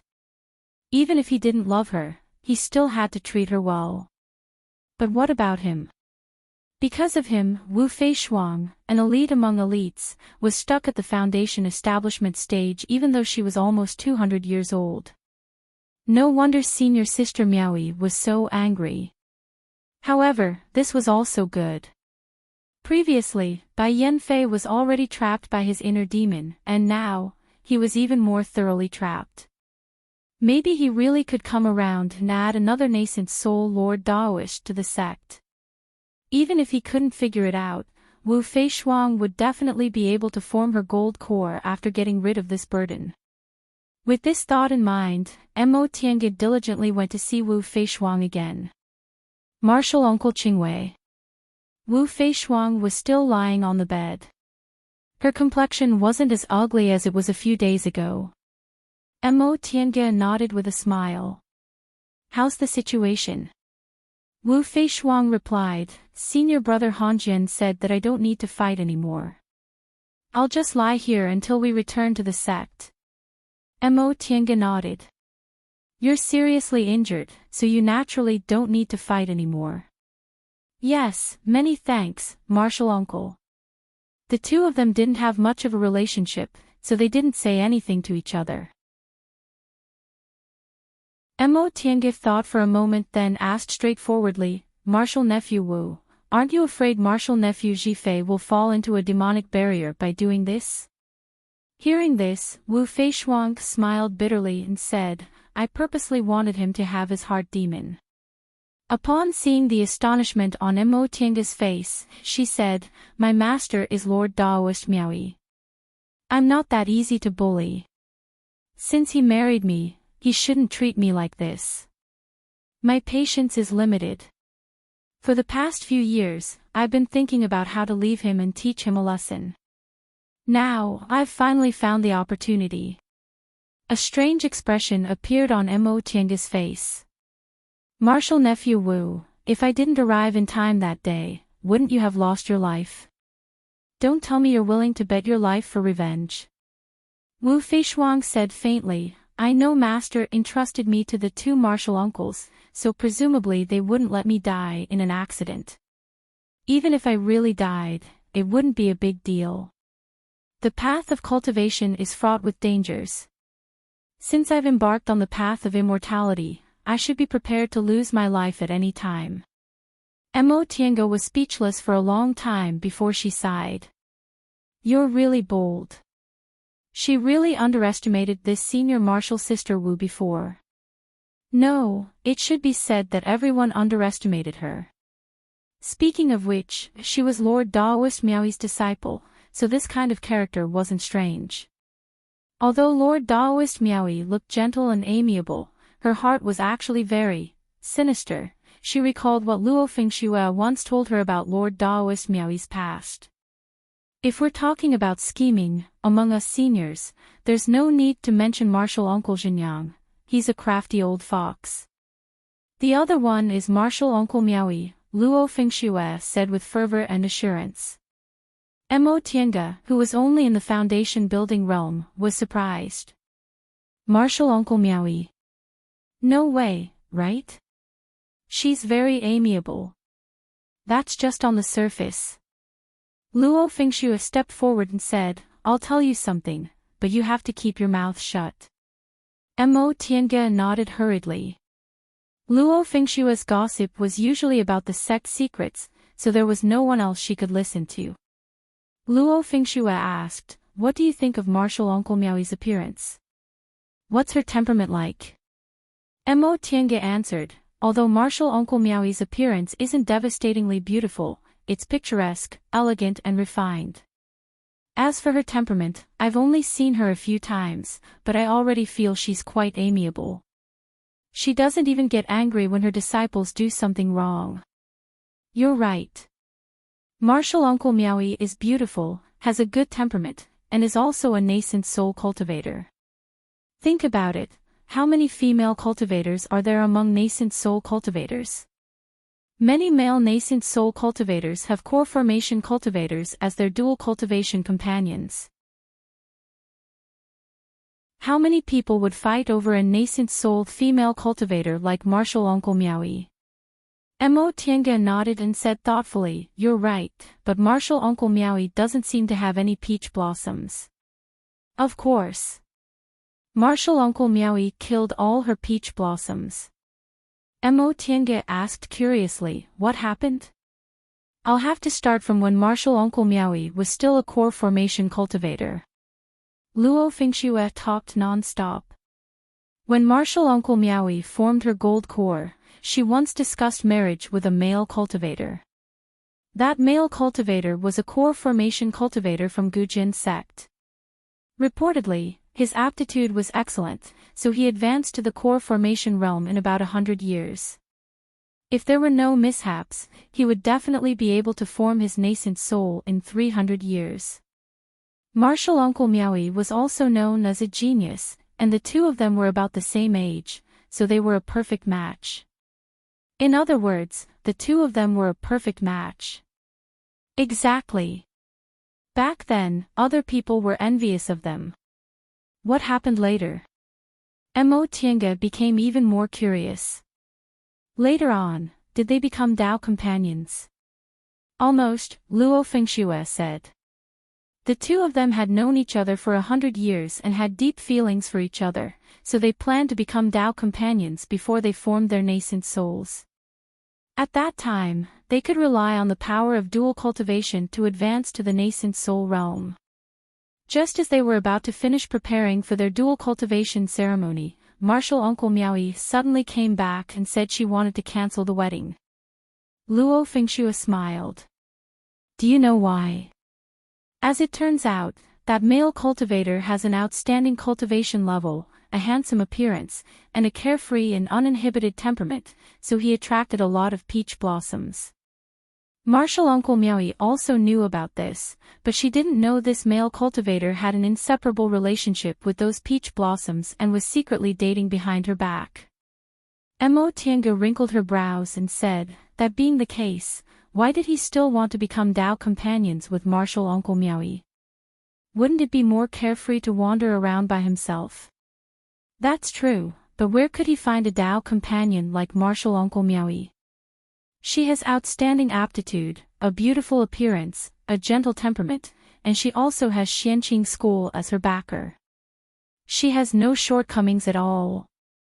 Martial Uncle Miaoyi was kept in the dark. Luo Fengxue waved her hand. How could that be possible? Martial Uncle Miaoyi is very smart. Besides, Martial Uncle Zhenyang and the others couldn't wait for Martial Uncle Miaoyi to not get married. Their sect cultivated such an outstanding disciple, so if she marries into another cultivation group, they'll get half of her nascent soul in the future. In fact, Martial Uncle Miaoyi already knew about that male cultivator's romantic affairs. She just pretended not to know and even took the initiative to propose to become Dao companions. That male cultivator couldn't wait to report to his master and prepare for the dual cultivation ceremony. Then, Martial Uncle Miaoyi secretly spied on him. Right when he was making love with a peach blossom in his cave, Martial Uncle Meowie suddenly appeared. How could he dare to tell others about this kind of thing, so she broke into his cave. And then Mo Tiange listened with great interest. Luo Fengxue continued, then, that male cultivator naturally wanted to clear his name, but Martial Uncle Meowie didn't say she already knew. She pretended she just found out and left very sadly.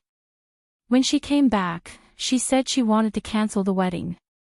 That male cultivator naturally chased after her to explain, but Martial Uncle Meowie closed the door and refused to see him, so he could only go back dejectedly.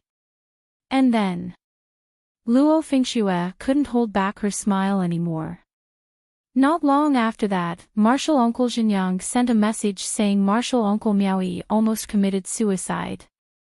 Mo Tiange asked, how did that person react? Naturally, it was too late for regrets.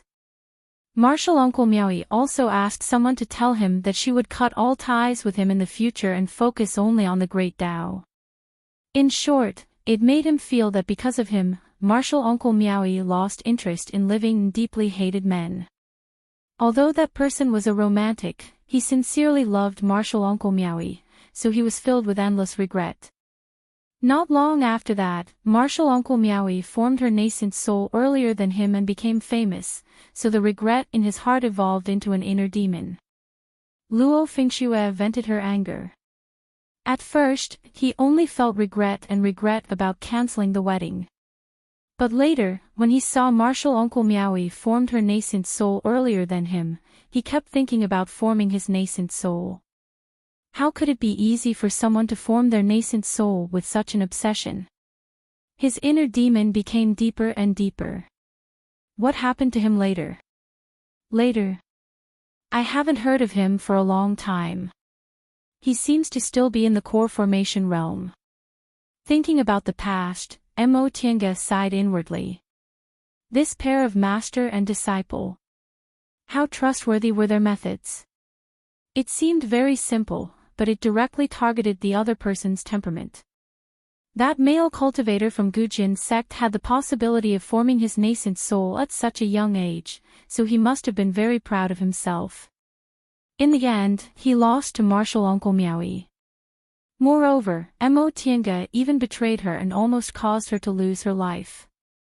These two kinds of complicated emotions slowly evolved into inner demons. As for Wu Feishuang, she chose the right time to treat Bai Yanfei this way. Now, because of her, Bai Yanfei's temperament changed greatly. He no longer had the confidence to form his nascent soul, yet she still played such a trick on him. It would be strange if Bai Yanfei didn't have an inner demon. However, these two men didn't have bad consciences. If they were truly heartless men, it would have been ineffective. Wu Feishuang lowered her gaze.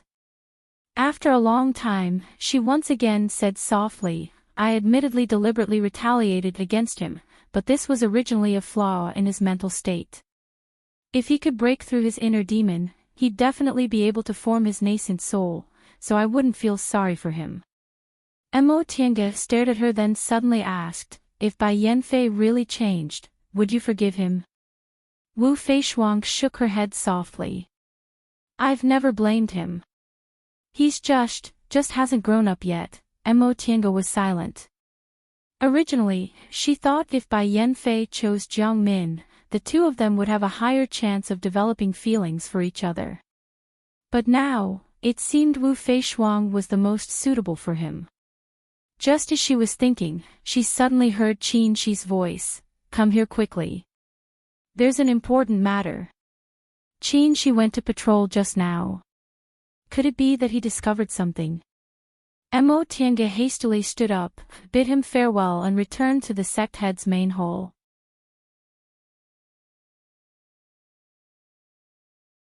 Chapter 584. When they returned to the main hall, Qin Shi said, get ready to go back. Mo Tiange was stunned. What's wrong? Qin Shi said, I just patrolled and found that the beast cultivator's reinforcements have arrived. Ah! Mo Tiange was surprised. They actually came so fast. I already told Han Jian and Tang Shen to gather the disciples of the two groups and board the flying boat. Mo Tiange said, Bishuan court has 2,000 disciples. Jingyi transferred some of them, so there are more than 1,000 now. Including the 300 disciples we brought, there should be about 1,600 in total, right? With so many people, the flying boat won't be enough. It's okay, Qin Shi said, we'll stay behind and guard the rear. If the flying boat can't carry them, we'll teleport them to the celestial pole through the transporting formation. He did some calculations and said, we should be able to make it. Apart from this, there was no better way. Even if they reported it to the Immortal Alliance, it wouldn't be that fast, and the Immortal Alliance didn't have enough people now. Giving up on Bishuan Court and using Demonic Mountain as a danger zone was much easier to defend.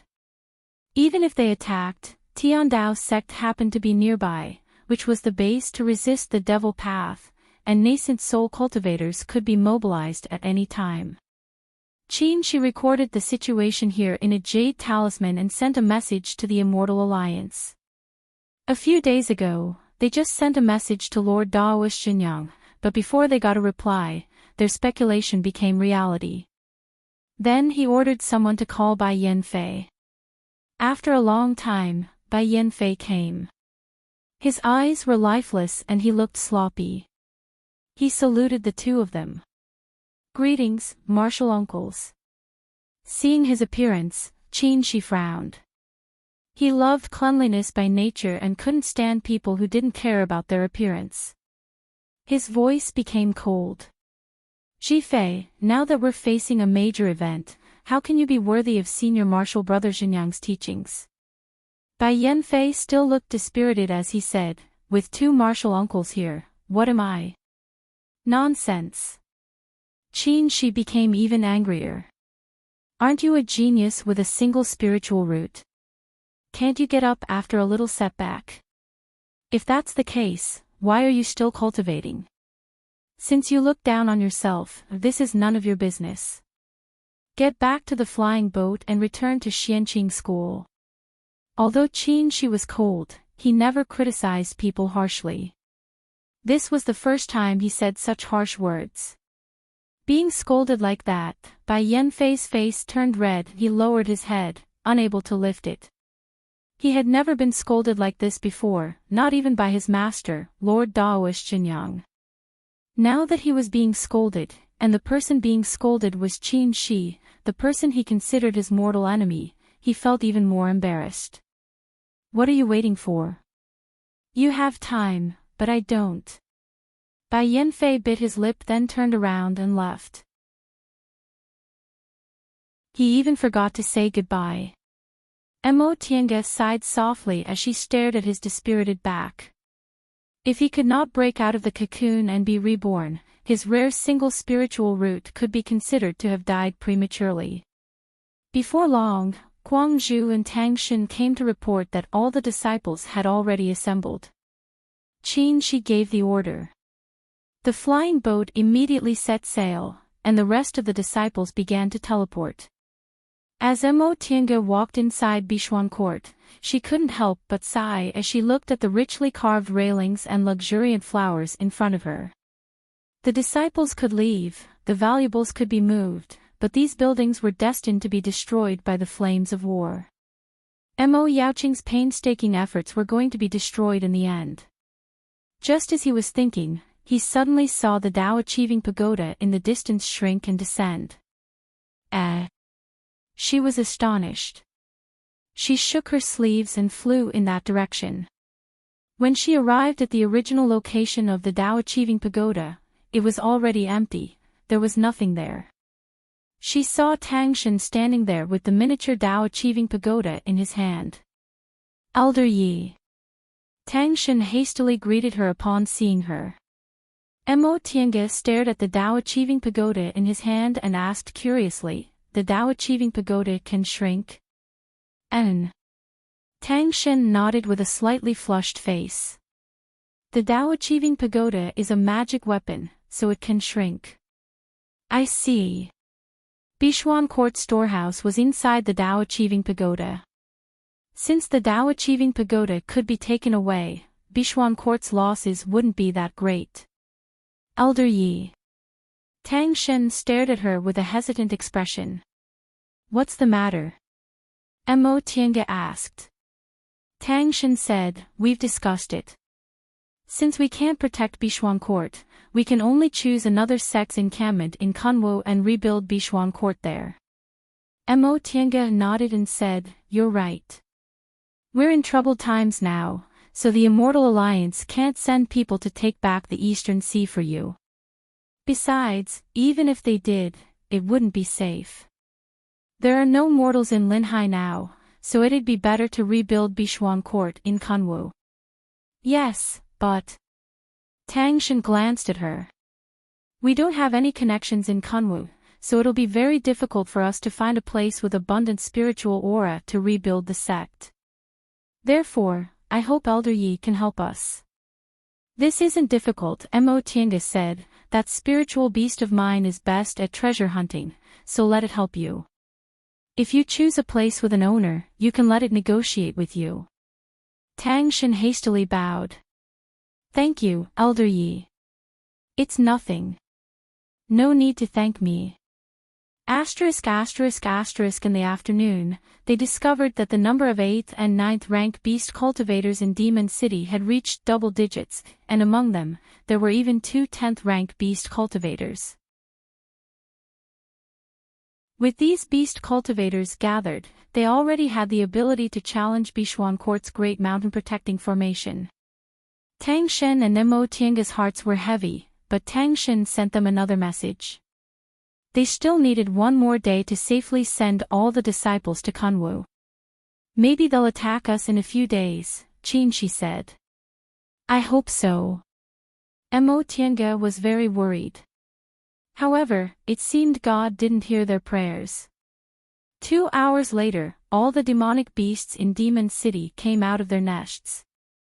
Mo Tiange and Qin Shi hastily retreated. With the great mountain protecting formation, they could still fight against dozens of beast cultivators. If they were surrounded like this, they'd be courting death. There were 10th rank beast cultivators inside. Their flight light streaked across the sky and flew into Bishuan Court. Mo Tiange waved the identity tablet in her hand. With a buzz, Bishuan Court's great mountain protecting formation was fully activated. A summoning talisman flew over. Qin Shi took it and said, Tang Shen said we have to hold on for at least half a day before we can send everyone away. Mo Tiange nodded. When all the disciples were teleported, they destroy the transporting formation and escape by themselves. Without burdens, it would be very easy for nascent soul cultivators to escape. As they spoke, countless densely packed black spots appeared on the horizon, heading towards them. The black spots were getting closer and closer. They were actually demonic beasts. Mo Tiange's expression was solemn. For her, this was a test of the formation. The demonic beasts arrived in a few breaths' time. The ones in the lead were 2nd to 4th rank demonic beasts. With a buzz, these demonic beasts touched the edge of the great mountain protecting formation and were immediately swallowed by the emerging fog. Not even their bones were spat out. Then came the 5th to 7th rank demonic beasts. Their attacks finally reached the formation, but under their attacks, the great formation didn't budge in the slightest. Finally, the 8th rank and above beast cultivators arrived. Most of them showed their true forms and flew towards Bishuan Court while surrounding 2 men and 1 woman. When Mo Tiange saw the beast cultivator in the center, she was stunned and astonished. Senior Marshal Brother. After a long time, she finally found her voice. I've seen a person who looks exactly like that beast cultivator. Qin Shi followed the direction of her finger. It was a young man in his early 20s. His cultivation level was in the 8th rank, and he was dressed in black. His face was like the autumn moon, and his whole body emitted a strange demonic aura. He looked dangerous and handsome. He was surrounded by 2 10th-rank beast cultivators standing on his left and right respectfully. Mo Tiange looked very shocked. Obviously, she didn't know this person's identity. Qin, she asked, where did you see him?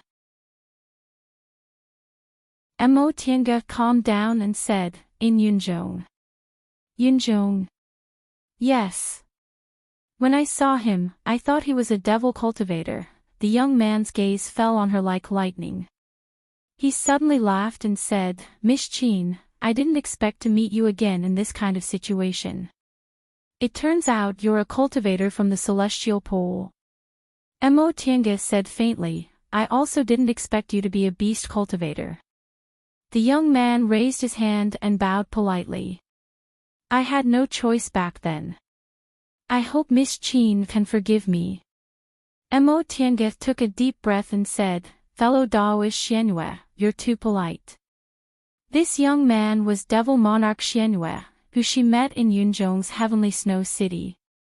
Since he was a beast cultivator, he should be called Devil Monarch Xianyue. Devil Monarch Xianyue's gaze fell on Qin Shi and he asked with a smile, fellow Daoist, you are? Mo Tiange said, this is my husband, Qin Shoujing. Devil Monarch Xianyue was surprised. He looked Qin Shi up and down and said, so you're not Miss Qin. You should be Madam Qin. As soon as he heard Qin Shi's surname, he knew Qin Wei was a pseudonym. Mo Tiange smiled faintly and said, it doesn't matter whether I'm Miss Qin or Madam Qin. I didn't expect to meet you again with a sword and a knife. Devil Monarch Xianyue was still smiling and said, I also think it's unbelievable. It's really a pity. But there was no pity on his face. This Devil Monarch Xianyue was a bit like Jing Xingji. Peach blossoms when there was nothing to do but a smiling tiger when there was something to do. Mo Tiange raised the corner of her mouth and asked, fellow Daoist Xianyue, how should I address you? What's your identity? Devil Monarch Xianyue said, no one knows my name. Miss Qin, you can still call me Xianyue. I'm from the Qilin clan. I'm ranked second in my family. My father is the South Sea Sovereign. South Sea Sovereign, it sounded like the king of beast cultivators in the South Sea. So this Devil Monarch Xianyue was the second prince of the South Sea. She really didn't know what he did in Yunzhong when he pretended to be a devil cultivator. So you're Prince Xianyue. Mo Tiange glanced at the beast cultivators and suddenly smiled. Prince Xianyue, are you planning to exchange the lives of these beast cultivators for Bishuang Court? Devil Monarch Xianyue didn't answer. He just smiled and said, Miss Qin, although your great formation is mysterious, it can't stop us. We only want the Eastern Sea. Why don't you just give it to us? Mo Tiange shook her head. Prince, are you sure you only want the Eastern Sea? She looked at Devil Monarch Xianyue and smiled. I'm afraid you still want Kunwu after you have the Eastern Sea, right? Devil Monarch Xianyue paused for a moment and smiled.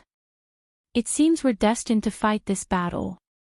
Mo Tiange didn't bother to talk nonsense and only said one word, please.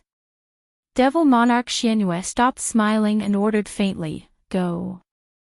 Yes, second prince. The beast cultivators answered. Except for the 2 10th-rank beast cultivators, all of them rushed towards the great mountain protecting formation.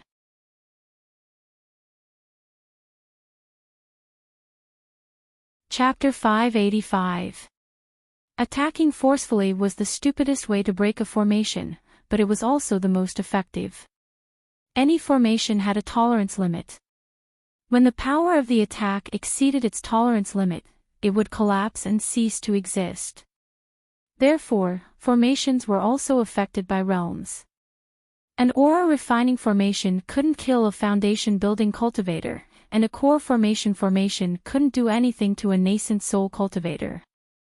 Generally speaking, each cultivation group's great mountain protecting formations were formations above the nascent soul realm, but they couldn't compare to deification cultivators. Therefore, with so many beast cultivators above the 8th rank gathered, they could definitely break it by force.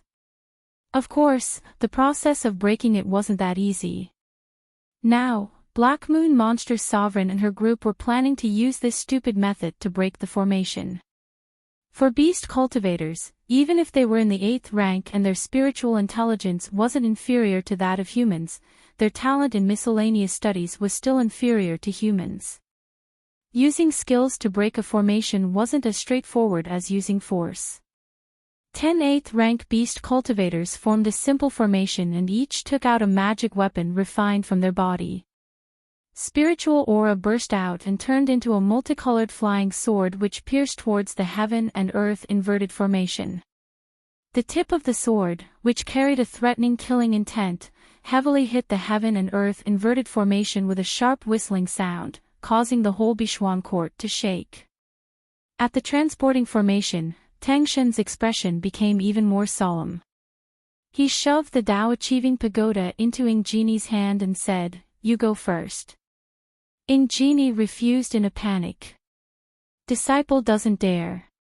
Only the head elder is qualified to hold the Tao Achieving Pagoda. Tang Shen said solemnly, "We're in a critical period. For the sake of the sect's continuity, I'm giving the Tao Achieving Pagoda to you. You don't need to refuse." Ingeni still shook her head. "It's the same if Elder Tang takes the Tao Achieving Pagoda and leaves first. Besides, Elder Tang is more suitable than me to restore the sect's orthodoxy." Tang Shen said, "The head elder has the responsibility to protect the disciples, so I must stay here. I'm telling you to go, so go." He then pushed the Tao Achieving Pagoda into her hand. Right after the 3 disciples left, Ingeni stood on the transporting formation with tears in her eyes. Elder Tang Shen ignored her and bowed towards Fei, who was leaning lazily against the wall. "Senior Marshal Brother, after we arrive in Kunwu, please take care of me." Fei blinked and nodded. Seeing the teleportation array light up and Ingeni vanish, Tang Shen turned around and looked in the direction of the mountain gate in silence. There were 2 teams of 10 8th order demon cultivators and 1 team of 6 9th order demon cultivators. The 3 teams of demon cultivators took turns to attack the heaven and earth inversion formation and finally made a hole in the defensive barrier. Upon seeing this, Black Moon Demon Sovereign's face lit up. He cast a glance at the expressionless Mo Tiange and Qin Shi, then waved his hand. "Enter the formation." A sneer appeared on Mo Tiange's face when she saw more than 20 beast cultivators entering the heaven and earth inverted formation. A small flag appeared in her hand out of thin air and she waved it lightly. Rumbling sounds could be heard from within the formation, as if the sky was collapsing. Black Moon Demon Lord's expression changed slightly.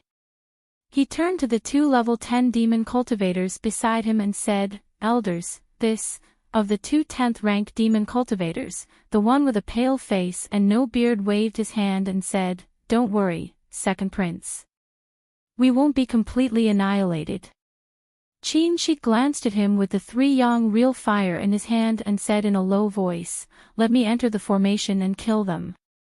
Mo Tiange pondered for a while, then took out a jade talisman and gave it to him. "With this talisman, the formation won't attack you. Don't fight them head-on. Just kill them with the help of the formation." Qin Shi chuckled. "I know. You don't need to give me instructions like a disciple." Mo Tiange was stunned and felt embarrassed. These days, when commanding disciples and controlling the formation, she habitually gave instructions like this and that, so she just said this sentence casually. "Open the formation and let me in," he said. Mo Tiange waved the formation flag, and a small hole about 3 feet wide appeared where they stood. Dark clouds rolled inside. Qin Shi shrank his body and jumped down. After entering the formation, Qin Shi rode the wind. He was surrounded by rolling dark clouds, and not far away, lightning flashed incessantly. He had a jade talisman on his waist, so neither the dark clouds nor the lightning bothered him as if he didn't exist. The dark clouds blocked his line of sight, so he couldn't see anything. He waved his sleeve, brushed away the dark clouds, and descended. After jumping down from the dark clouds, he naturally looked down, but he was shocked. It wasn't the ground below, but the sky. There was a sun hanging in the deep blue sky. Did I go in the opposite direction? With this in mind, he prepared to turn around, but only halfway through, he turned back. No, it was indeed below. Above, there were several mottled pieces of land between the dark clouds, plains, loess, mountains, and oceans. The heaven and earth inverted formation, so that's what it is. Qin seemed to understand. Since heaven and earth were inverted, yin and yang were probably also inverted. Those beast cultivators wanted to break the formation, but at least 10 of them died.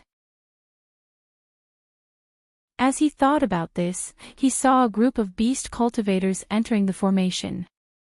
26 beast cultivators, 3 9th-rank beast cultivators at the front and back, and 20 in the middle, divided into 4 teams, formed a shuttle formation, and flew slowly and cautiously. Qin held the jade talisman in his hand, quietly turned into a dark cloud, and slowly drifted towards this team. In normal times, no matter what he turned into, he would more or less reveal some flaws in front of these 8th and 9th rank beast cultivators. However, they were inside the heaven and earth inverted formation. Tiange presided over the formation, and he had a jade talisman in his hand. After turning into a dark cloud and merging with the formation, it was impossible for him to reveal his identity. After flying for a while, the beast cultivator in the middle stopped, turned around, and said, "Two in a team, spread out and look around for strange things that might be the eye of the formation." "Yes," the beast cultivators answered. The beast cultivator in the lead said again, "Remember, if there's an accident, immediately activate the spirit chain." "Yes." The beast cultivators spread out in a team of 2 and went in different directions. Qin chose a pair of early-stage nascent soul beasts and followed them quietly. After flying for a while, a wretched-looking black man said, "Human formations are really amazing. The things here look real.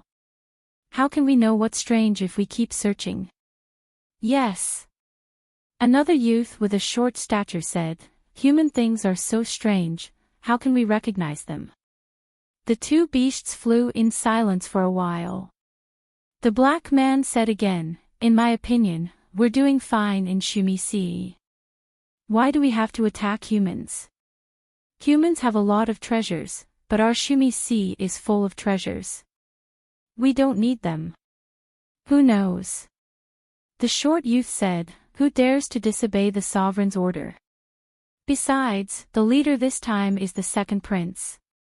The second prince is very interested in human things. I heard he even traveled to human territory 100 years ago. I really don't understand. There's probably some mystery. Qilins have noble bloodlines and are naturally more intelligent than us. The second prince is also the smartest among all the princes. Maybe he'll inherit the throne in the future." The youth smiled and said, "Brother Filong came with the second prince because of this." The black man chuckled. "If it weren't for this, who would be willing to do this hard job? Brother Jieli, aren't you?" The youth chuckled and didn't defend himself, which showed that it was indeed the case. Qin, who was listening from behind, pondered in his heart. Was Shumi Sea referring to the South Sea? The South Sea Sovereign's clan seemed to be fighting for the throne. "Brother Filong, why can't I see clearly?" The short youth muttered. "That's right." The 2 demons turned around, only to see dark clouds rising around them, covering the surrounding scenery. "Not good." The youth shouted, "The formation might be activated." As soon as he said that, he and the black man were about to disperse the dark clouds, but lightning suddenly burst out from the dark clouds and covered the two beasts. Boom, boom, boom, boom, boom. Explosions rang out incessantly. She hid in the dark clouds. Seeing that the two beasts couldn't resist the lightning, he instantly transformed into his human form. The three-yong real fire sword flew out of his sleeve, silently but flexibly circling them, and the heads of the beasts trapped by the lightning were easily cut off.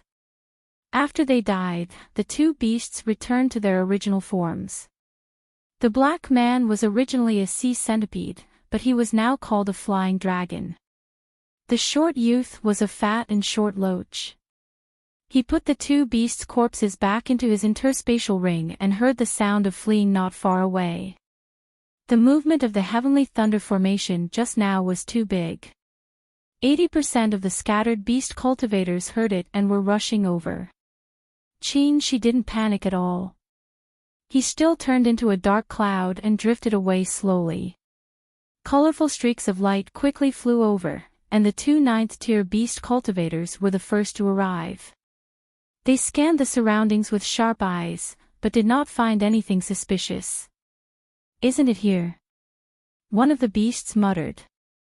The other beast shook his head. "I did feel the fluctuation of magic here. It was here just now." The other beasts flew over one after another. A ninth-rank beast cultivator counted and said with a solemn expression, "2 are missing." Another ninth-rank demonic cultivator swept the surroundings with a sharp gaze. "It seems that they were killed here." The two beast cultivators looked at each other, and one of them said, "We can't split up anymore." The other beast nodded. "Let's look for them together." Then he said loudly, "This formation is strange. From now on, don't split up. Line up." The ninth-rank beast cultivators still lined up in a shuttle formation in the front and the back. She sighed regretfully. With so many beast cultivators together, it was hard for him to break them one by one with the help of the formation. When could the formation be activated? Just as he was thinking about this, the surroundings suddenly darkened. The beast cultivators were shocked. They looked up and saw that the sea began to roar on the ground above. In the sky below, the red sun was dim, and the sun was covered by dark clouds. In an instant, there were many things in the surroundings. There were sparkling and translucent hexagonal ice crystals, floating sparks, intertwining vines, and fluttering sand. When the wind blew on his face, it hurt a lot. As soon as these beast cultivators put on a defensive posture, these things smashed down on them. The ice crystals turned into knives, the sparks turned into lotuses, the wooden vines turned into thorns, and the sand fell like rain. The sea above their heads dropped huge waves and surged over aggressively. The sky under their feet was filled with lightning, turning into a world full of killing intent. In addition to external troubles, there were also internal troubles. The beast cultivators were about to cast spells, but they found that the spiritual aura rules here had been changed. Yin and Yang were reversed, and the 5 elements were disordered. The power of their spells was greatly reduced when they were cast forcibly. In the chaos, she quietly hid in the cloud and floated toward these beast cultivators. Inside the cloud, a trace of imperceptible sword light appeared.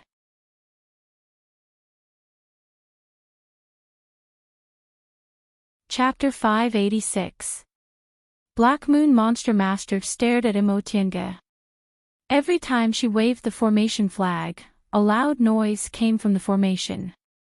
This made him extremely nervous. He had traveled among cultivators, so he knew how skilled humans were at formations. If the people he brought with him wanted to break through this formation, they would have to pay a heavy price. However, he didn't know how heavy the price would be. Suddenly, the yellow-robed 10th-rank beast cultivator frowned and whispered, "Not good." "Elder Dai," Black Moon Monster Master asked, "What's the problem?" The yellow-robed girl didn't answer. Instead, she looked at the other 10th rank beast cultivator. This middle-aged beast cultivator had a pale face and no beard, looking very elegant. He said with a solemn expression, "The situation isn't good. We have to go in and help." The yellow-robed girl nodded and said to Black Moon Monster Master, "Second Prince, stay here and help. We'll go in and break the formation." "Elders," Black Moon Monster Master said nervously, "isn't it too risky for you to go in?"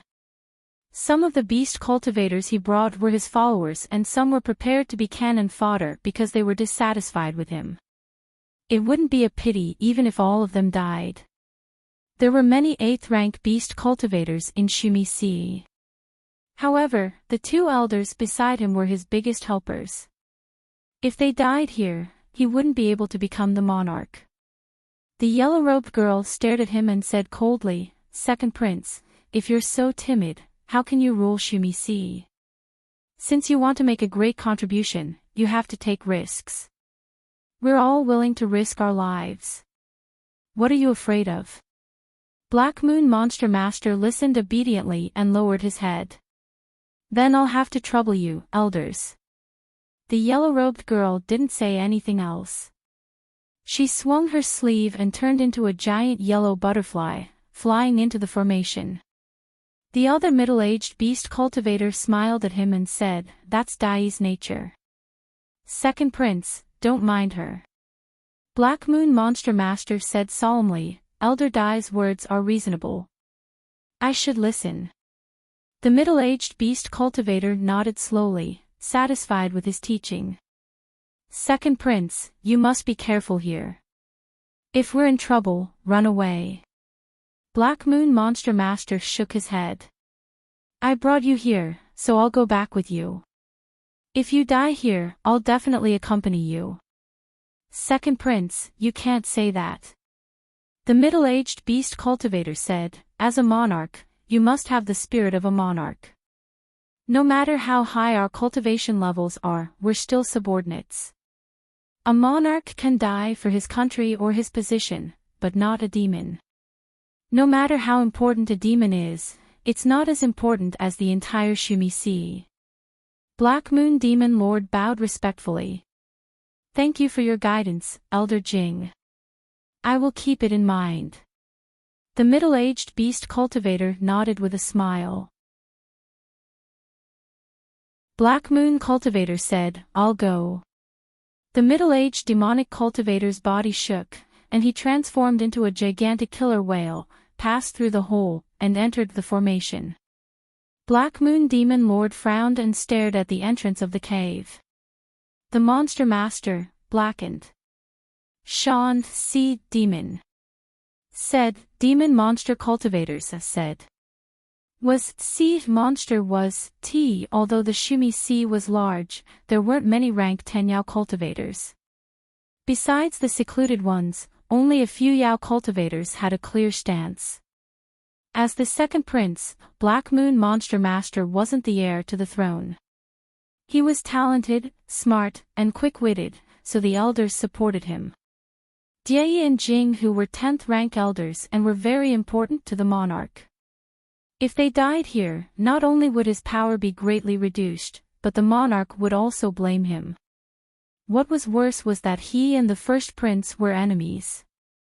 If he lost the protection of the 2 elders, he would be eliminated by his eldest brother. He looked up at Imotienga, who was presiding over the formation. When he met Imotienga, he thought she had some secrets and had a suspicious background. He didn't expect to see her like this. At that time, she was, in the middle stage of the core formation realm. And he was already in the 7th rank. In more than 100 years, he advanced from the 7th rank to the 8th rank, but she advanced from the middle stage of the core formation realm to the early stage of the nascent soul realm. Although it was more difficult for demonic beasts to advance, he was a descendant of a Qilin and had a noble bloodline. He could transform soon after he was born, so he was different from ordinary beast cultivators. After a while, he shook his head and threw these thoughts to the back of his mind. His subordinates were fighting to the death for him. How could he boost others' morale and diminish his own prestige? She was just a human female cultivator, while he was a descendant of a Qilin and the second prince of the Shumi Sea. This was only a hurdle for him to ascend to the throne. What was there to worry about? The two elders were right. As a monarch, he must have the spirit of a monarch. If he was so timid, how could he achieve great things? His gaze gradually became firm. He looked at Imotienge and said with a smile, Miss Qin, as far as I know, your Immortal Alliance probably can't spare people to support you. How can you resist the army of the South Sea with just the two of you? Why don't you surrender now? Since we're acquaintances, I'll let you go. Before Imotienge could say anything, a voice came from behind her. Who said it's just the two of them? Black Moon Monster Master was stunned and looked behind Imotienge. Feng Ning, dressed in white, fluttered over like a lotus. She raised her voice and said, You don't have to sow discord. We're cultivators of the celestial pole, so how can you sow discord with just a few words? Black Moon Monster Master's eyes lit up as he stared at her. This young lady, he loved beauty by nature. As long as it was beautiful, he loved it. Compared to Imotienge, Feng Ning was more elegant and beautiful. Feng Ning glanced at him with a faint smile and said, Sir, your subordinates are still risking their lives in the formation. Black Moon Monster Master was hit in the head. He thought, sure enough, female human cultivators are much more difficult to deal with than monster cultivators. Before he could finish his words, he was already speechless. Now, he was no longer in the mood to love beauty. Feng Ning glanced at him and whispered to Imotienge, You're really bold. You only have 2 people, but you dare to fight to the death with just the Great Mountain Protecting Formation. Imotienge smiled and cast a sidelong glance at her. Miss Feng, you really came at the right time. She emphasized the word right time, obviously sarcastic. Feng Ning looked angry and said, You better know what's good for you. A disaster is coming. It's good enough that I didn't abandon you and run away. Imotienge continued to smile. I didn't say anything. Although she didn't say anything, everyone knew what she meant. Feng Ning wanted to quarrel with her, but on second thought, she realized she couldn't win, so she simply ignored her words and said sullenly, Are we just going to wait like this? Imotienge said, Miss Feng, you can enter the formation and fight. They have 2 10th-rank monster cultivators, so I'm afraid my senior martial brother is alone. Feng Ning rolled her eyes. I'm only in the 8th rank. Early stage of the nascent soul realm. How can I compete with 10th-rank monster cultivators? She almost thought she was a monster cultivator. Imotienge said, Who told you to fight them with real strength? Inside the formation, you won't be affected, but they have to bear the power of the formation. As long as you're not stupid enough to show your true form and start a massacre, it'll be hard for you to die before the formation breaks. Feng Ning looked at her suspiciously. Really? Why would I lie to you? My senior martial brother is still inside. Do you think I won't care about his life? Feng Ning thought she was right, so she twisted her belt and muttered, Who told you to not have any credibility? Imotienge glanced at her, took out a jade talisman, and asked, Are you going in or not? Go in. Feng Ning cast a sidelong glance at her and said, I can't let you go back to Kunwu and brag about how you repelled dozens of monster cultivators from the South Sea. Imotienge was amused. Not to mention the 2 of them, Feng Ning and the Great Mountain Protecting Formation could repel dozens of monster cultivators above the 8th rank. She was clear-headed. Feng Ning waved her belt and jumped into the formation without saying a word. Imotienge let out an awe and instinctively reached out to catch her, but she didn't. Feng Ning had already jumped in. Imotienge stopped and held the jade talisman in her hand in annoyance. How can you just go in like this? How can the formation recognize you? Feng Ning, who was inside the formation, couldn't hear what she said. At that moment, she pushed away the dark clouds and looked at the world where heaven and earth were overturned and the 5 elements were murderous. She was very excited. This Mo Qingwei is quite capable after all. She muttered. It wasn't good to preside over such a large formation without knowing anything about it. The chaos of the 5 elements, the exchange of yin and yang, and the overturning of heaven and earth already involved the rules of spiritual aura of heaven and earth. Not only must she have considerable attainments in formations, but she must also have a good cultivation level. She had to be at least in the nascent soul realm to understand the rules of spiritual aura. Miss Feng. A voice came into her ears. Mo Tiange was using her divine sense to contact her. Feng Ning wandered with the wind and answered casually, "What's wrong? Why are you running so fast? What's the difference between you and those monster cultivators if you go in like this?" Feng Ning was stunned. What do you mean? Mo Tiange used her divine sense to transmit her voice into the formation. The formation won't regard you as an enemy because you have a token. Don't blame me if you get destroyed like this without anything. Feng Ning understood and was very anxious. Don't blame me. You let me in. Just because you said so, I'll go in. I just took out my token to give you. Then why didn't you give it to me earlier? You didn't wait for me either. The 2 of them were angry. They both thought it was the other's fault and were so angry that they didn't speak. Suddenly, there was an explosion of thunder in the distance. Feng Ning looked in that direction and saw icicles and sparks flying in the air. Lightning and sand danced wildly, sweeping towards her. Mo Qingwei. She couldn't help but shout. Mo Tiange had already discovered it. She hurriedly waved the formation flag, and a dark cloud turned into a giant hand, blocking it. When the surroundings calmed down, she said, "I'll let the formation avoid you, but you have to be careful. Just kill the lone ones. Don't get close to them." Got it. Feng Ning replied snappily after falling into such a sorry state. Right after she said that, an 8th-rank monster cultivator in front of her was swept over by the sandstorm. Feng Ning's eyes lit up and she went to meet it. Qin Shi showed himself. The red sword light in front of him was vast and mighty, spreading into a red ocean sweeping towards the beast cultivators in the gale. When the sword light touched the monster cultivator, a yellow figure suddenly appeared on the opposite side. It flashed in the air, and yellow powder and wine flew towards the sword light. Seeing that the sword light was blocked, Qin Shi uttered an "huh" and fixed his eyes on it.